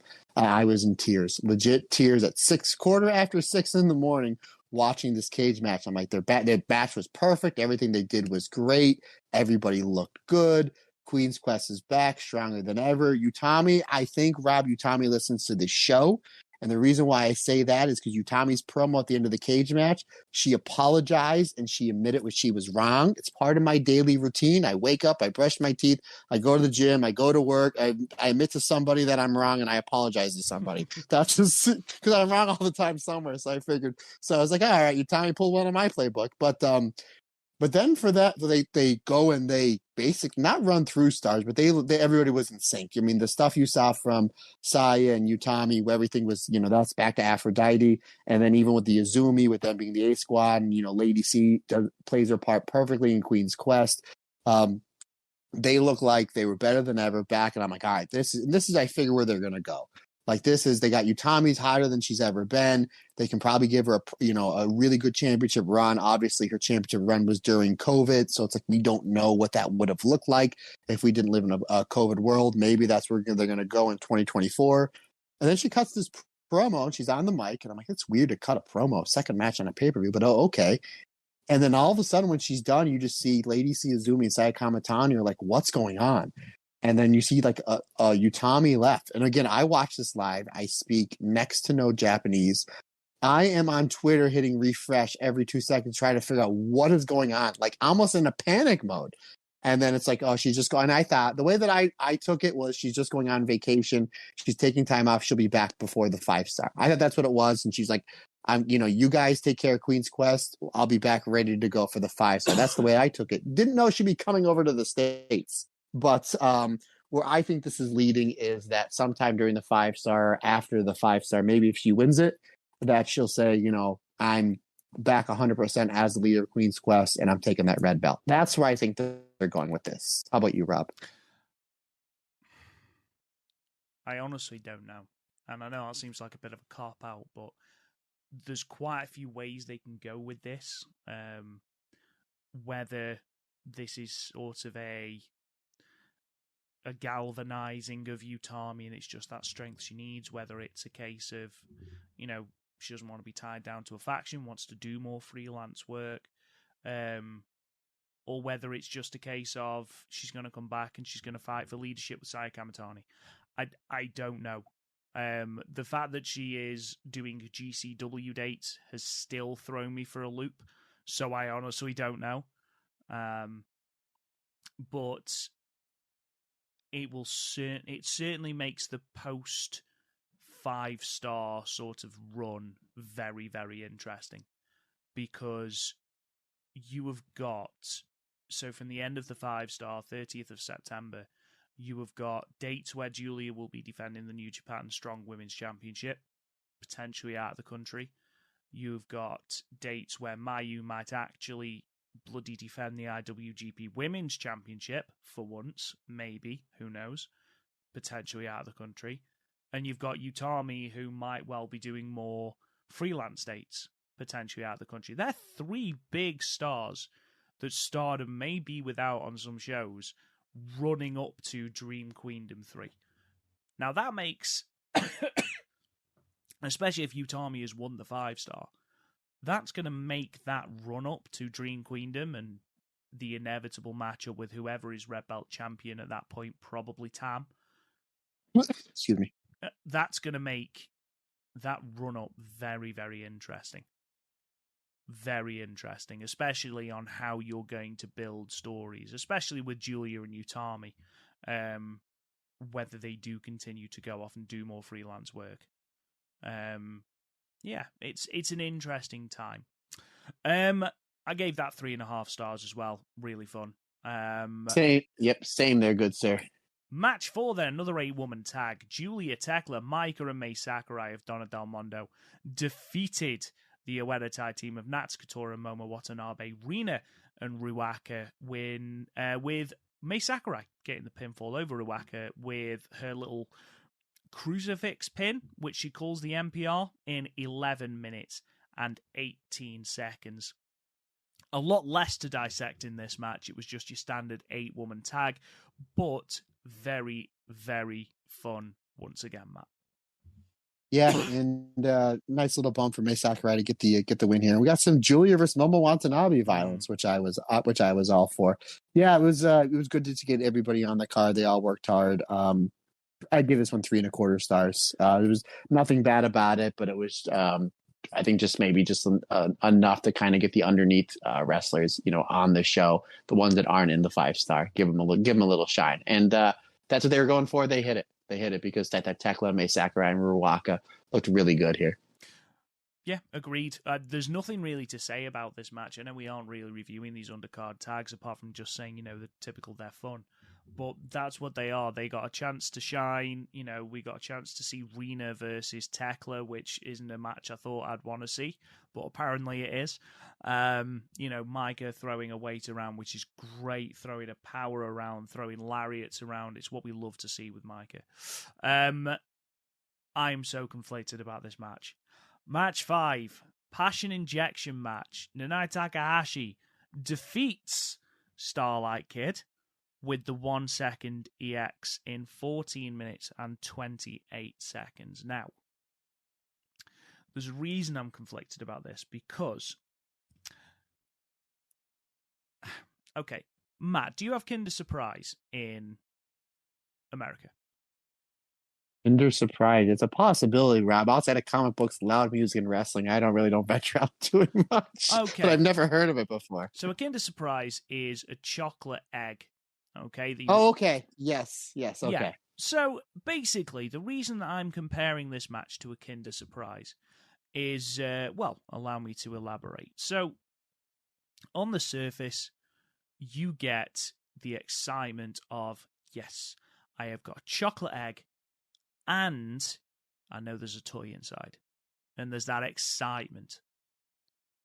Now, the moment that you break into that egg, that excitement deflates. So you're almost holding on to this egg, not wanting to open it.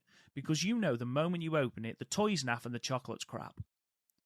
Okay, the chocolate tastes like carpet, and the toy looks like it's been manufactured by someone who can't see.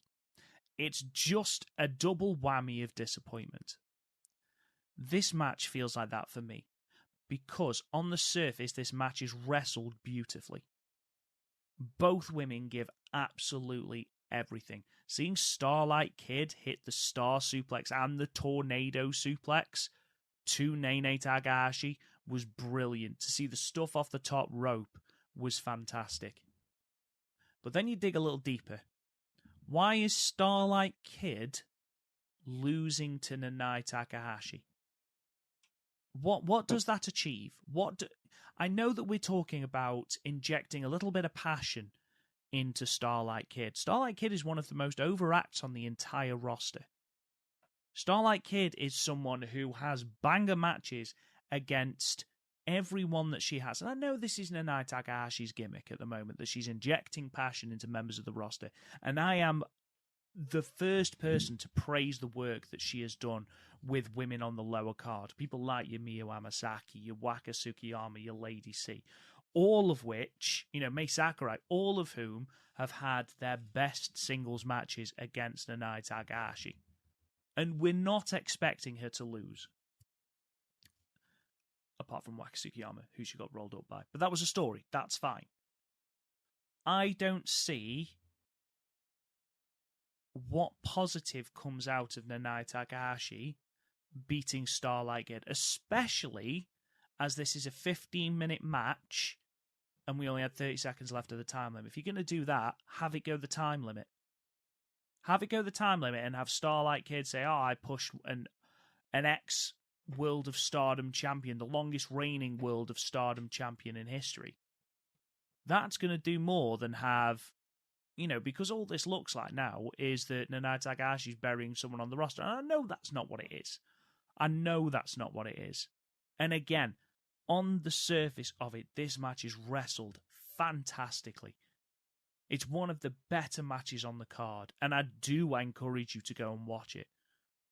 But why is Starlight Kid eating the L here? I do not understand that booking. I'll tell you why. Clearly you don't see what everybody else is seeing, Rob. Obviously, there's a big tournament starting at the end of this month, and Nanae Takahashi's in the tournament, Starlight Kid isn't. So there it is. Oh, wait, I have that the opposite way. Surely. Buddy, I agree.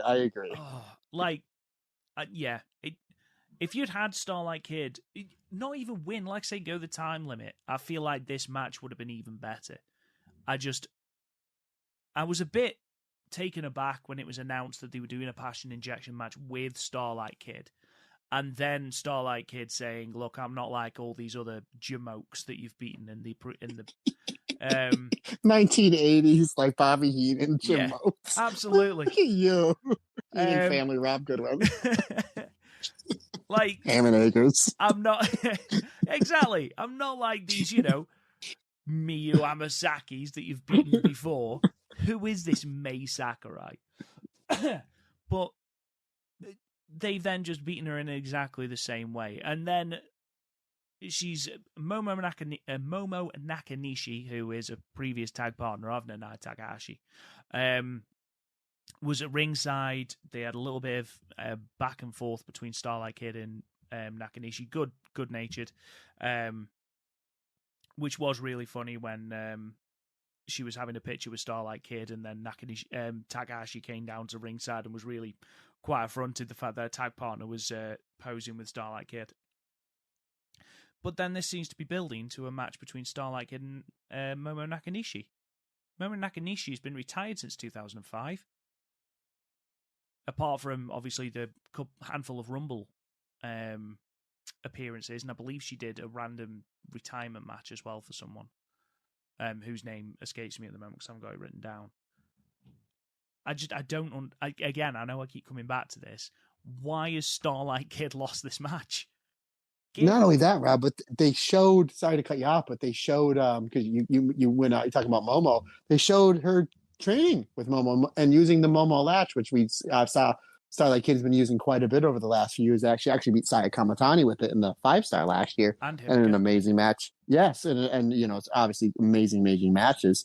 So it's like, okay, you figured she's going to be Nene with it, and they did a really good job building it and teasing it, and then she hit it, and I'm like, I thought this was going to be the finish, and I was like, oh, and then the match kind of went up and down, but I was like, well, I go through all that trouble filming all that, basically showing I know Nene's weakness.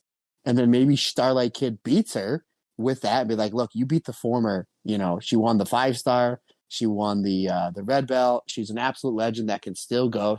The main reason why you beat her is because I showed you that hold.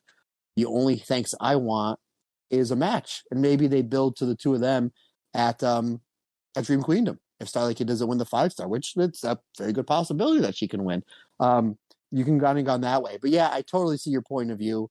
I agree with everything that you said, but let's get off the negative. Let's get into the positive, good friend, if you don't mind. But this match was absolutely fantastic. Like, not only was the psychology good and the building of all the finishes, Starlight Kid, considering the fact the roster doesn't have enough hard hitters, all of a sudden Starlight Kid decided halfway through this match, I'm going to be the hardest hitter in this roster. Because she was wailing and went blow for blow and stood in there with the Nanae Takahashi, which was super impressive. So now you're going to add some really, really stiff and hard-hitting and really good psychology strikes into the playbook that is Starlight Kid. Oh, man, I'm super excited to see what she's going to do in the 5-star already. And I think coming out of this, yeah, maybe you could have went to a time limit draw. Yeah, you definitely could have had her beat Nanae. I kind of don't understand that. But you would kind of have a new wrinkle, maybe a more violent Starlight Kid, and maybe that's what you're getting out of this. Potentially. And like I said, like I said before, I went on my little moan tangent. This match is great.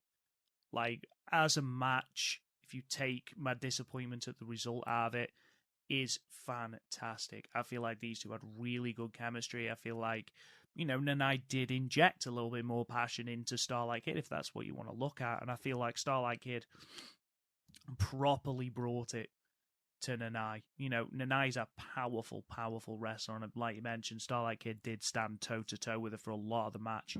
But the big spots that Starlight Kid was doing, like that tornado suplex, like that star suplex, getting her out, because Starlight Kid, in comparison to Nanae, is quite diminutive in stature. So to see her throwing Nanae Takahashi over her head with this suplex and things like that is very impressive. Very impressive. When she locks in the Black Tiger leg killer, or whatever ridiculous name it's got. Leg crusher. Leg crusher. I think that looked great. The way she was able to flip out of, into this Indian death. It was all really, really good. It was just the result that soured it for me. Because ultimately, I still gave it 4 stars. Because I really enjoyed it. I just wish Starlight Kid had won. But I'm fully with you. On the surface, think about that Kinder Surprise. Okay? Yes, I've got chocolate. It's a fantastic match. Just don't scratch too deep below it, because then you'll find disappointment. What did you give it, Matt? 4.25 stars. I liked it just a little bit better than you. Maybe because of the sheer violence there, good sir. Yeah, I remember when Starlight Kid was still a member of Stars, and we said, me and Chris, that Starlight Kid just needed to add that little bit of viciousness. So we're talking before she had that fantastic match with Julia at Corrigan Hall for the white belt.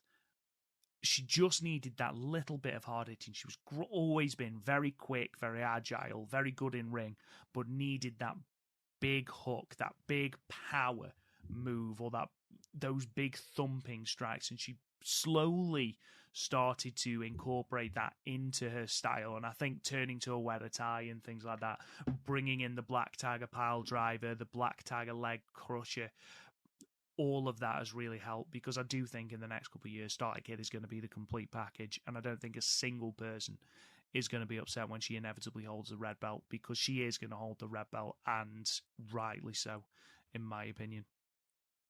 Yes, sir. Match 6 then was changed to be a Goddess of Stardom Championships match. Initially, this was just a straight tag between the Rose Gold team of Mina Shirakawa and Mariah May, and the God's Eye team of Syuri and Amisori. But after winning the belts at Stardom Sunshine, Mina Shirakawa basically called out Syuri and Amisori and said, "Now we want to make it a Goddess of Stardom Championships match," which I thought was brave. But not only did Rose Gold win, which you sort of expected, they've only just held the belts, Mina Shirakawa pinned Syuri clean with the Glamorous Collection Mina in 14 minutes and 45 seconds. Now, Syuri doesn't get pinned.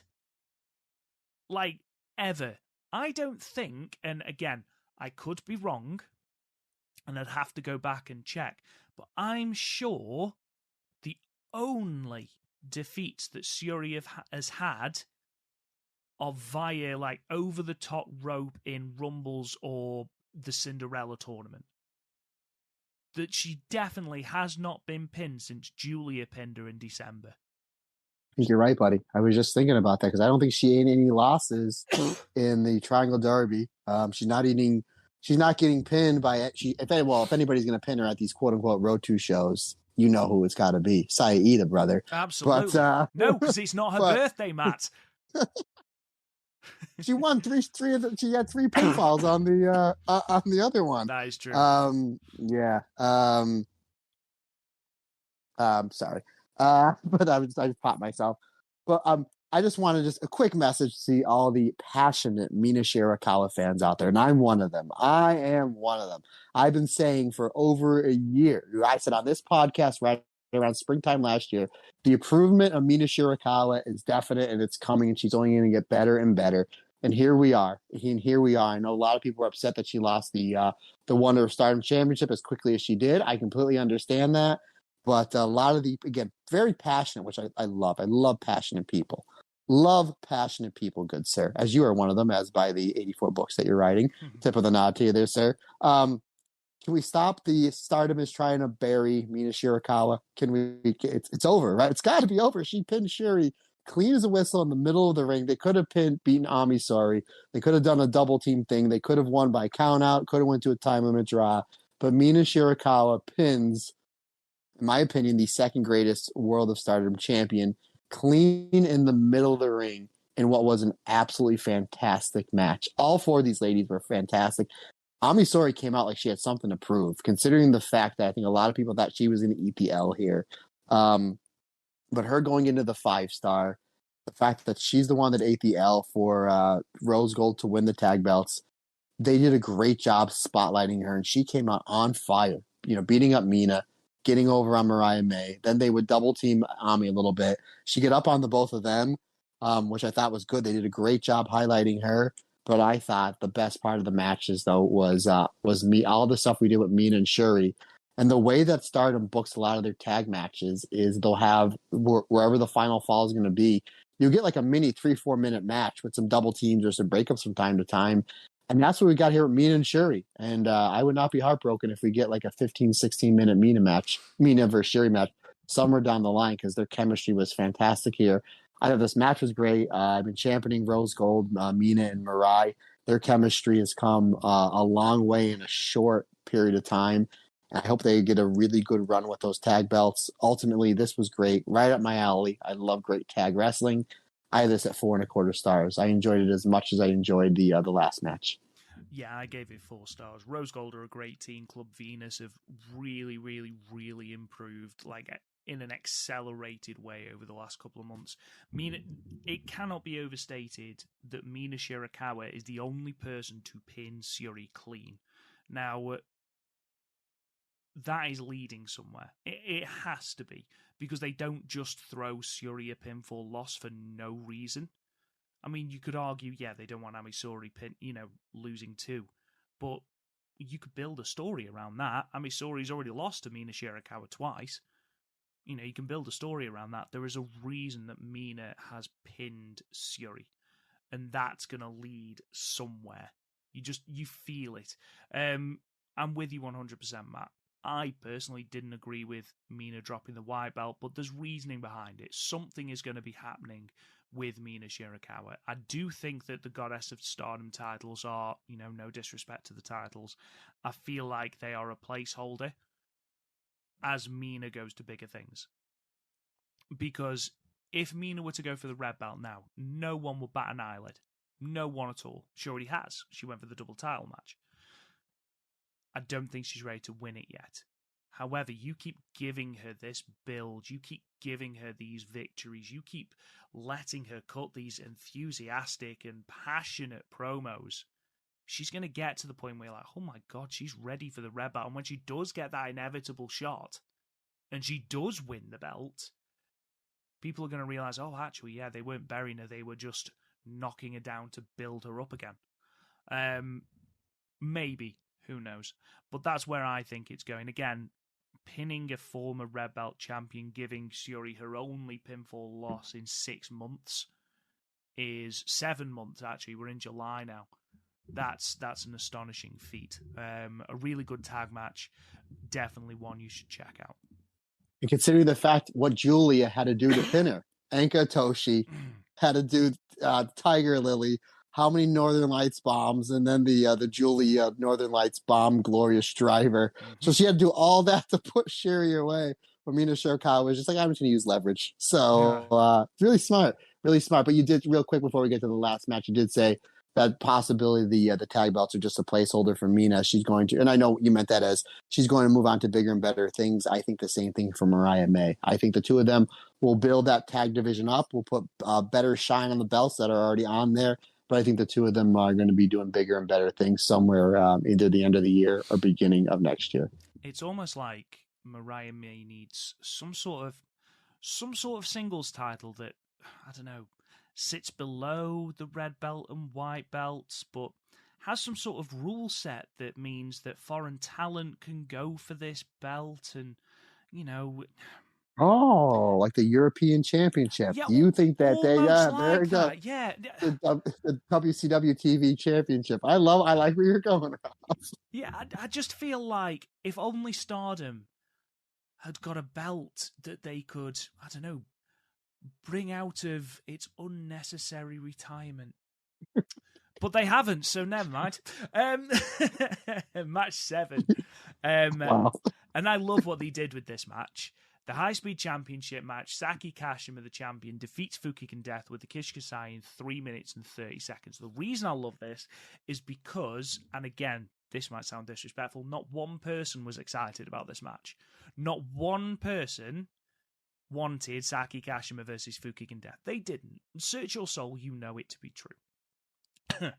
What they did here was made it an angle.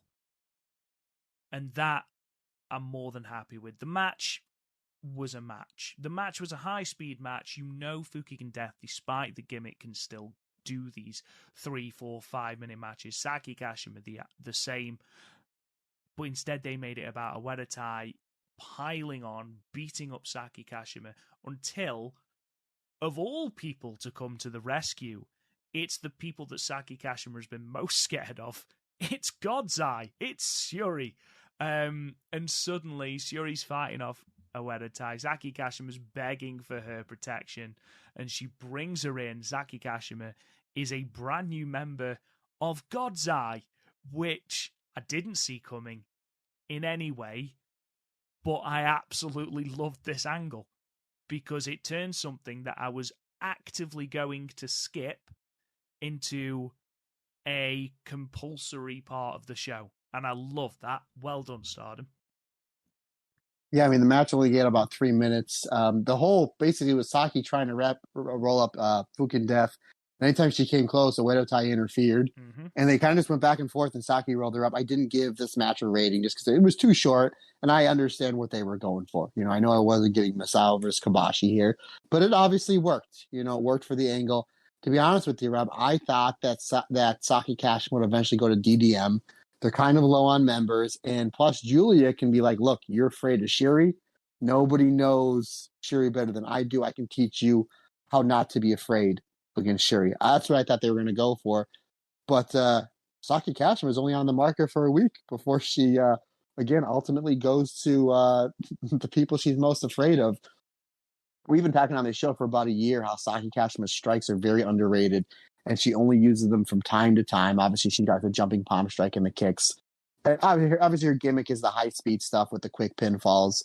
But I think with her being in God's Eye, I think that you're going to see some more hard-hitting Saki Kashima. And there was actually there was somebody that did send me a DM. I forget who it was on Twitter, and we started talking about how awesome would it be if they have Saki Kashima training with God's Eye, very Rocky IV style. And I just thought that was hilarious, where she's like running up the mountains, and then Rocky IV is my favorite Rocky movie, by the way, the one I grew up on. But she's running up the mountains, and then she's like lifting bags of rocks, and she's lifting like squatting carts of full people. And the entire time, Shuri's going, no pain, no pain, no pain. and then she runs up the mountain, if you remember Rocky, because he's training for Ivan Drago. The very last part of that training montage is Rocky running up the mountain going, Drago, Saki running up the mountain going, Tora. I think that would be great. I was cracking up laughing. I thought that was great. Well, whoever brought that up, and I apologize, your name escapes me. It's been a long yet fun day, but yeah, very interesting to see another very well played angle with shuffling up some of the factions here. So it's kind of funny how like the booking in Stardom has kind of not been bad, but for how great it's been the last 2 years, that's like we kind of had this good to somewhat very good triangle derby, even though the final night was great. We had a really head scratcher of a tournament in the Cinderella tournament. You had Julia, who they've been building up for forever, short red belt reign, Mina short white belt reign. Then all of a sudden they give us this fantastic cage match, and they do all these really cool angles here. Like, oh, okay, maybe Horacio Gao was just messing with us just to kind of see what he can kind of maybe get away with or do something different. But all of a sudden it seems like the starting booking is kind of like back on where like as it has been. Well, we'll have to see. I'm extremely intrigued. Obviously, when we do our show previews in a moment, we've got the list of pay-per-views up until October. So we've got angles going into them, and I'm extremely intrigued to see what the Stardom landscape will look like post 5-star. You know, taking into account all these angles, new champions crowned, new alliances, things like that. I'm intrigued to know what a post 5-star Stardom landscape is going to look like. Moving on then, semi-main event, the Wonder of Stardom Championship match. MIRAI, the Cinderella Tournament winner 2023, defeated Tam Nakano, the champion, with the Mirror Mare Shock in 22 minutes and 16 seconds. Match of the night, as if there was any doubt whatsoever. This match had everything. You had the raw emotion of that opening exchange. MIRAI literally shoving away the referee to keep beating on Tam, repeatedly doing it. Tam just weathering that emotional storm. You know, Tam is used to being in these main event situations now. MIRAI is not. MIRAI hasn't won a singles title in Stardom. And eventually the power of MIRAI was just too much for Tam. But everything we saw in this, that lariat from the top rope, I did wonder what they were going to be doing when MIRAI set Tam up on the top rope. I was like, what the hell are they doing it? And then she just lariated her off. And it was just the perfect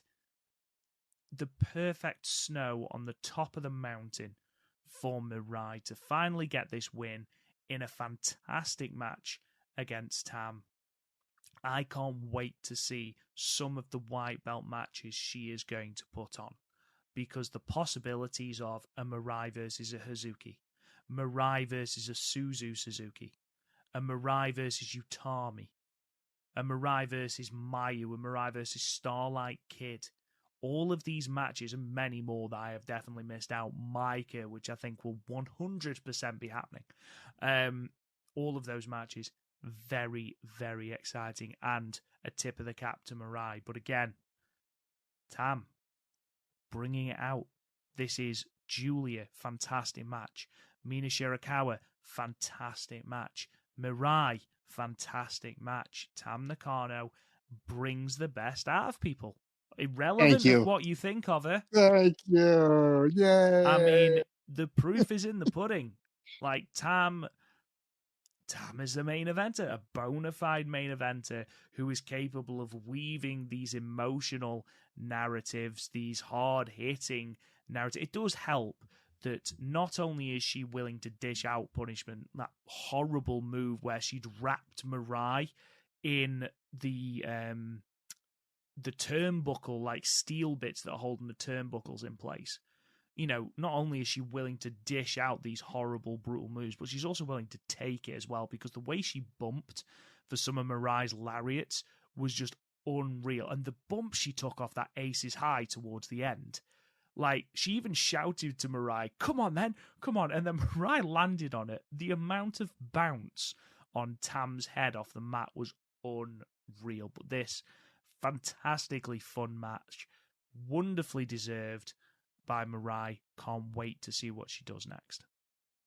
Yeah, you talked about all these fantastic matches MIRAI's going to have with that white belt. Obviously, you failed to mention Saida, but that's okay, buddy. I know you're excited. Only on her birthday. I didn't say win. I said just get a title shot. He's won three matches here in like 4 or 5 days.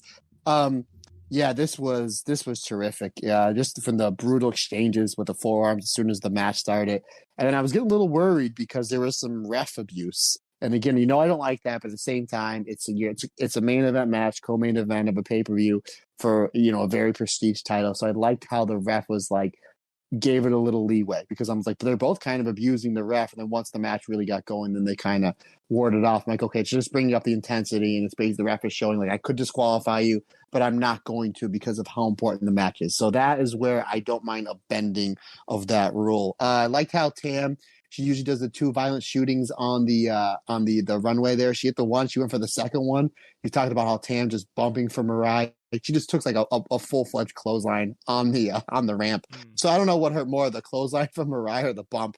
Regardless, bad fall, bad landing on that one. Yeah, that clothesline from the top rope was absolutely insane. I liked how MIRAI was going for the MIRAI shock, and Tam flawlessly was able to counter into the Northern Cross submission. I thought that was really cool. Early on in the match, she had MIRAI had her head up against the post. She hit the violent shooting up against the post. Then as they're building towards the finish, Tam hits like 4 really stiff violent shootings, and you can see MIRAI feeding into them. Obviously Tam makes sure that she does have some really good padding on those knee pads to make sure it takes away a little bit of the oomph. Regardless, it looked like a killed, and MIRAI sold it like a killed. I thought that was really good. I liked how Tam was getting MIRAI was obviously working on the arm, setting up for the MIRAI, the double wrist lock. Eventually Tam hits the spin kick, the violent screwdriver, but she can't make the cover right away. She's selling her arm. Tam is a very underrated seller, and this match really proved how great of a seller she is and can be. And then she goes to the Twilight Dream. MIRAI is able to break up the Twilight Dream with like a mule kick. I thought that was really good.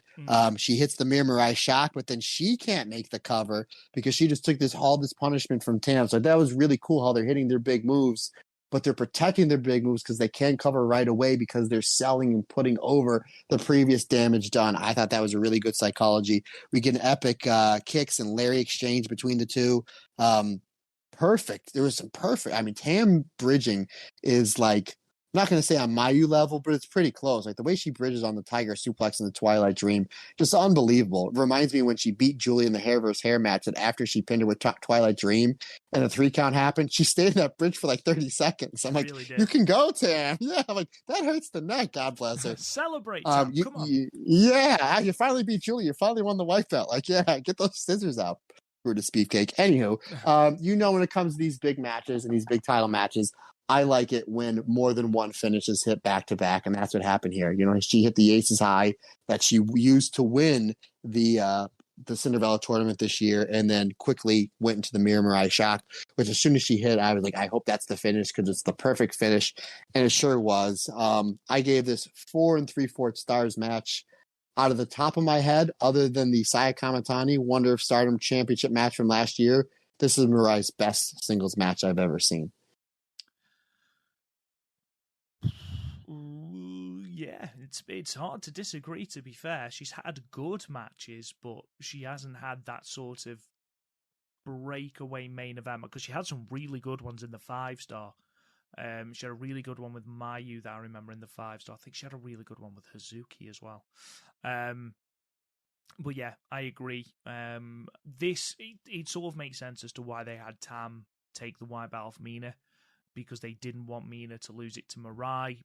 But we'll leave that in the past. We're in MIRAI's time now. I love the fact that we've got MIRAI with the belt. We haven't got a challenger immediately set up for MIRAI either.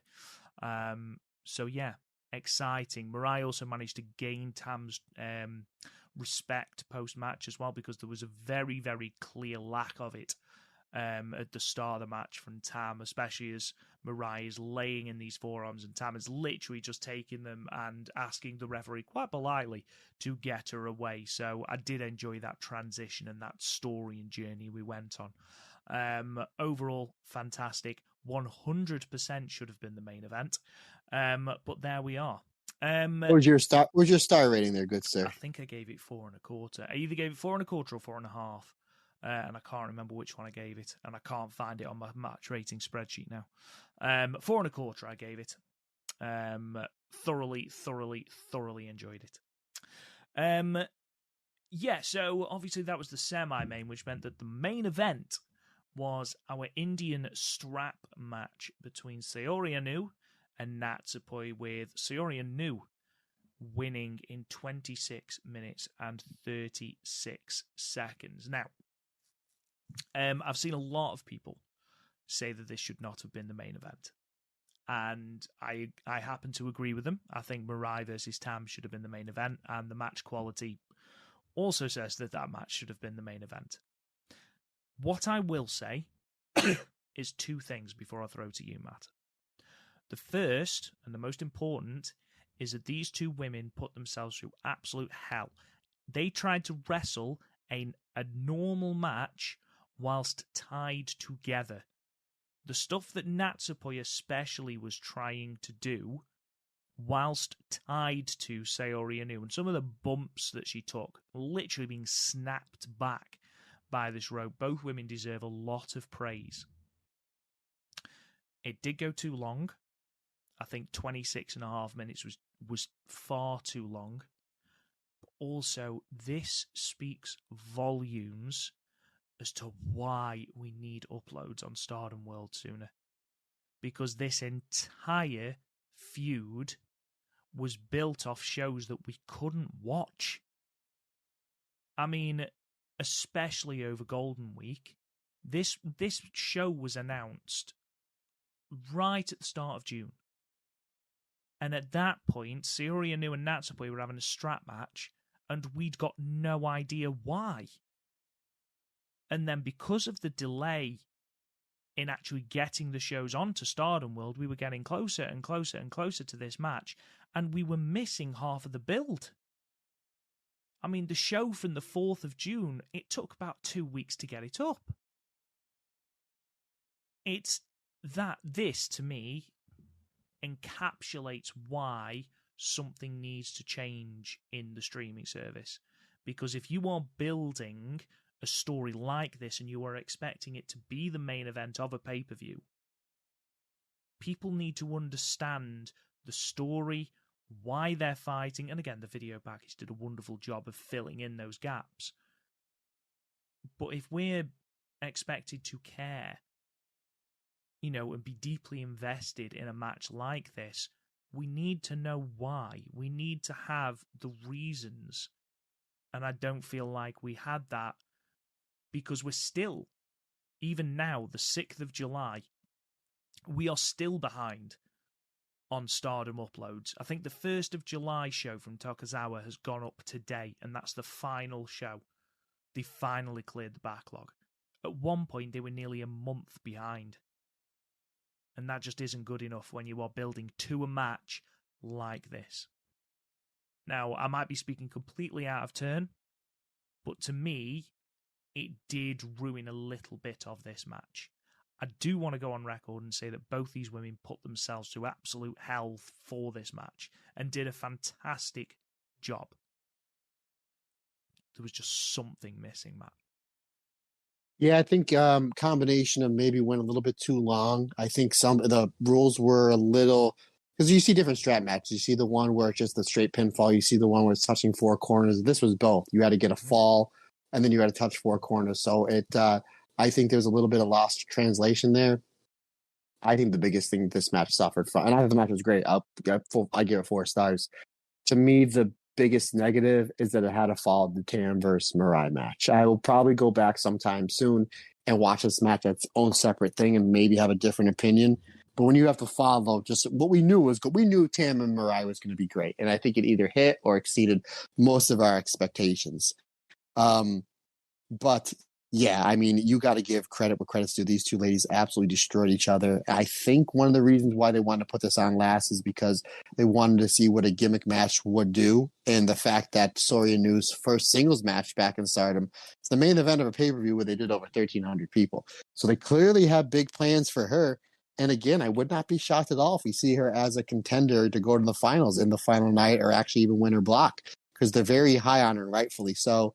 Natsupoi adding the yellow into her gear, I thought looked fantastic. I think that she's another one that really has a huge stage presence and really has a really aura to her.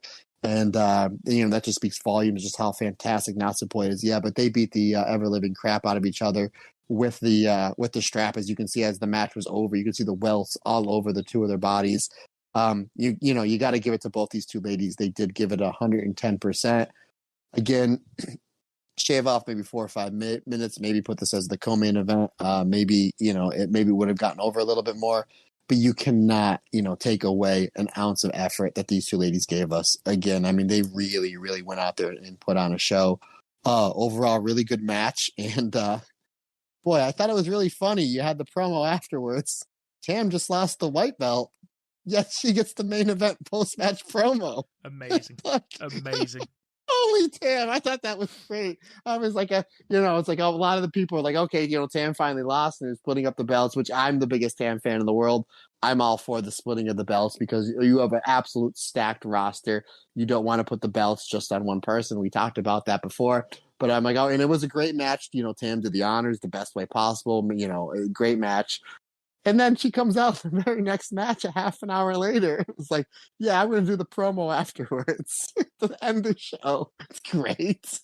Amazing. Obviously, this all sort of boiled down to the fact that Saori Inu and Natsupoi have they've shown each other that they are they're always going to have that little bit of competitiveness, but they are ultimately friends fighting side by side. Sort of Saori Inu solidified the fact that she is going to be in Cosmic Angels.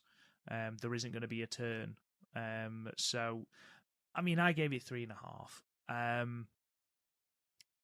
I gave it that high because I do feel like the effort of both women needs to be noted, and neither of the gripes that I said were the fault of either woman. So I felt like that shouldn't necessarily count towards them, but the time factor was a huge thing.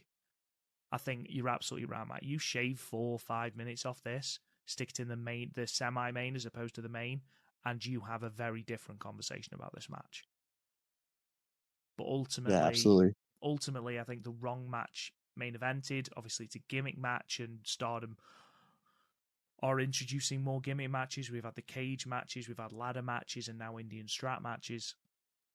I think if you're building to something like that, you need to be able to watch it so that you can understand it, and just understand that it doesn't have to necessarily be the main event just because it's a new thing.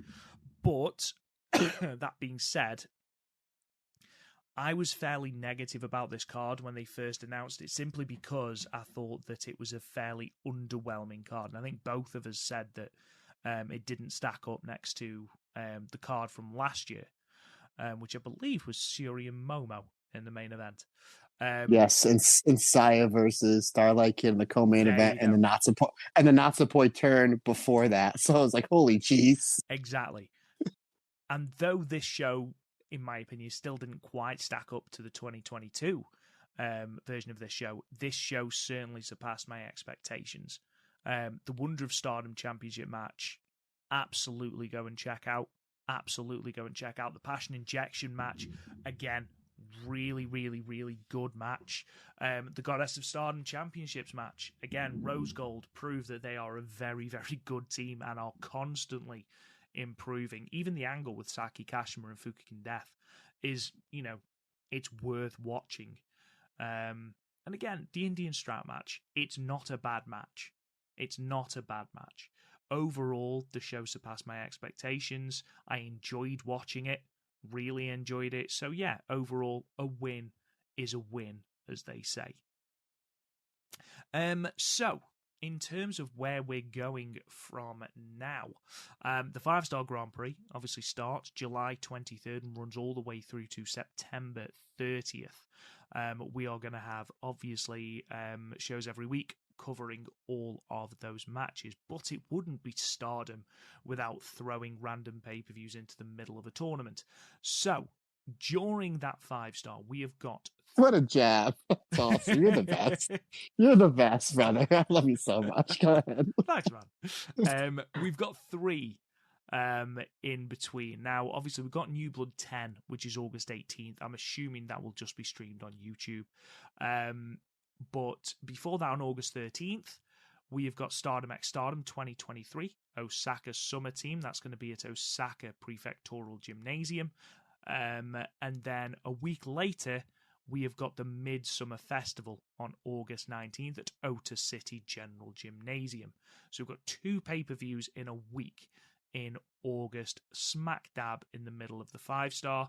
And that, of course, is without the fact that the opening night of the 5-star is going to be a pay-per-view, because look at the bloody card. Of course it is. And the final is going to be a pay-per-view as well.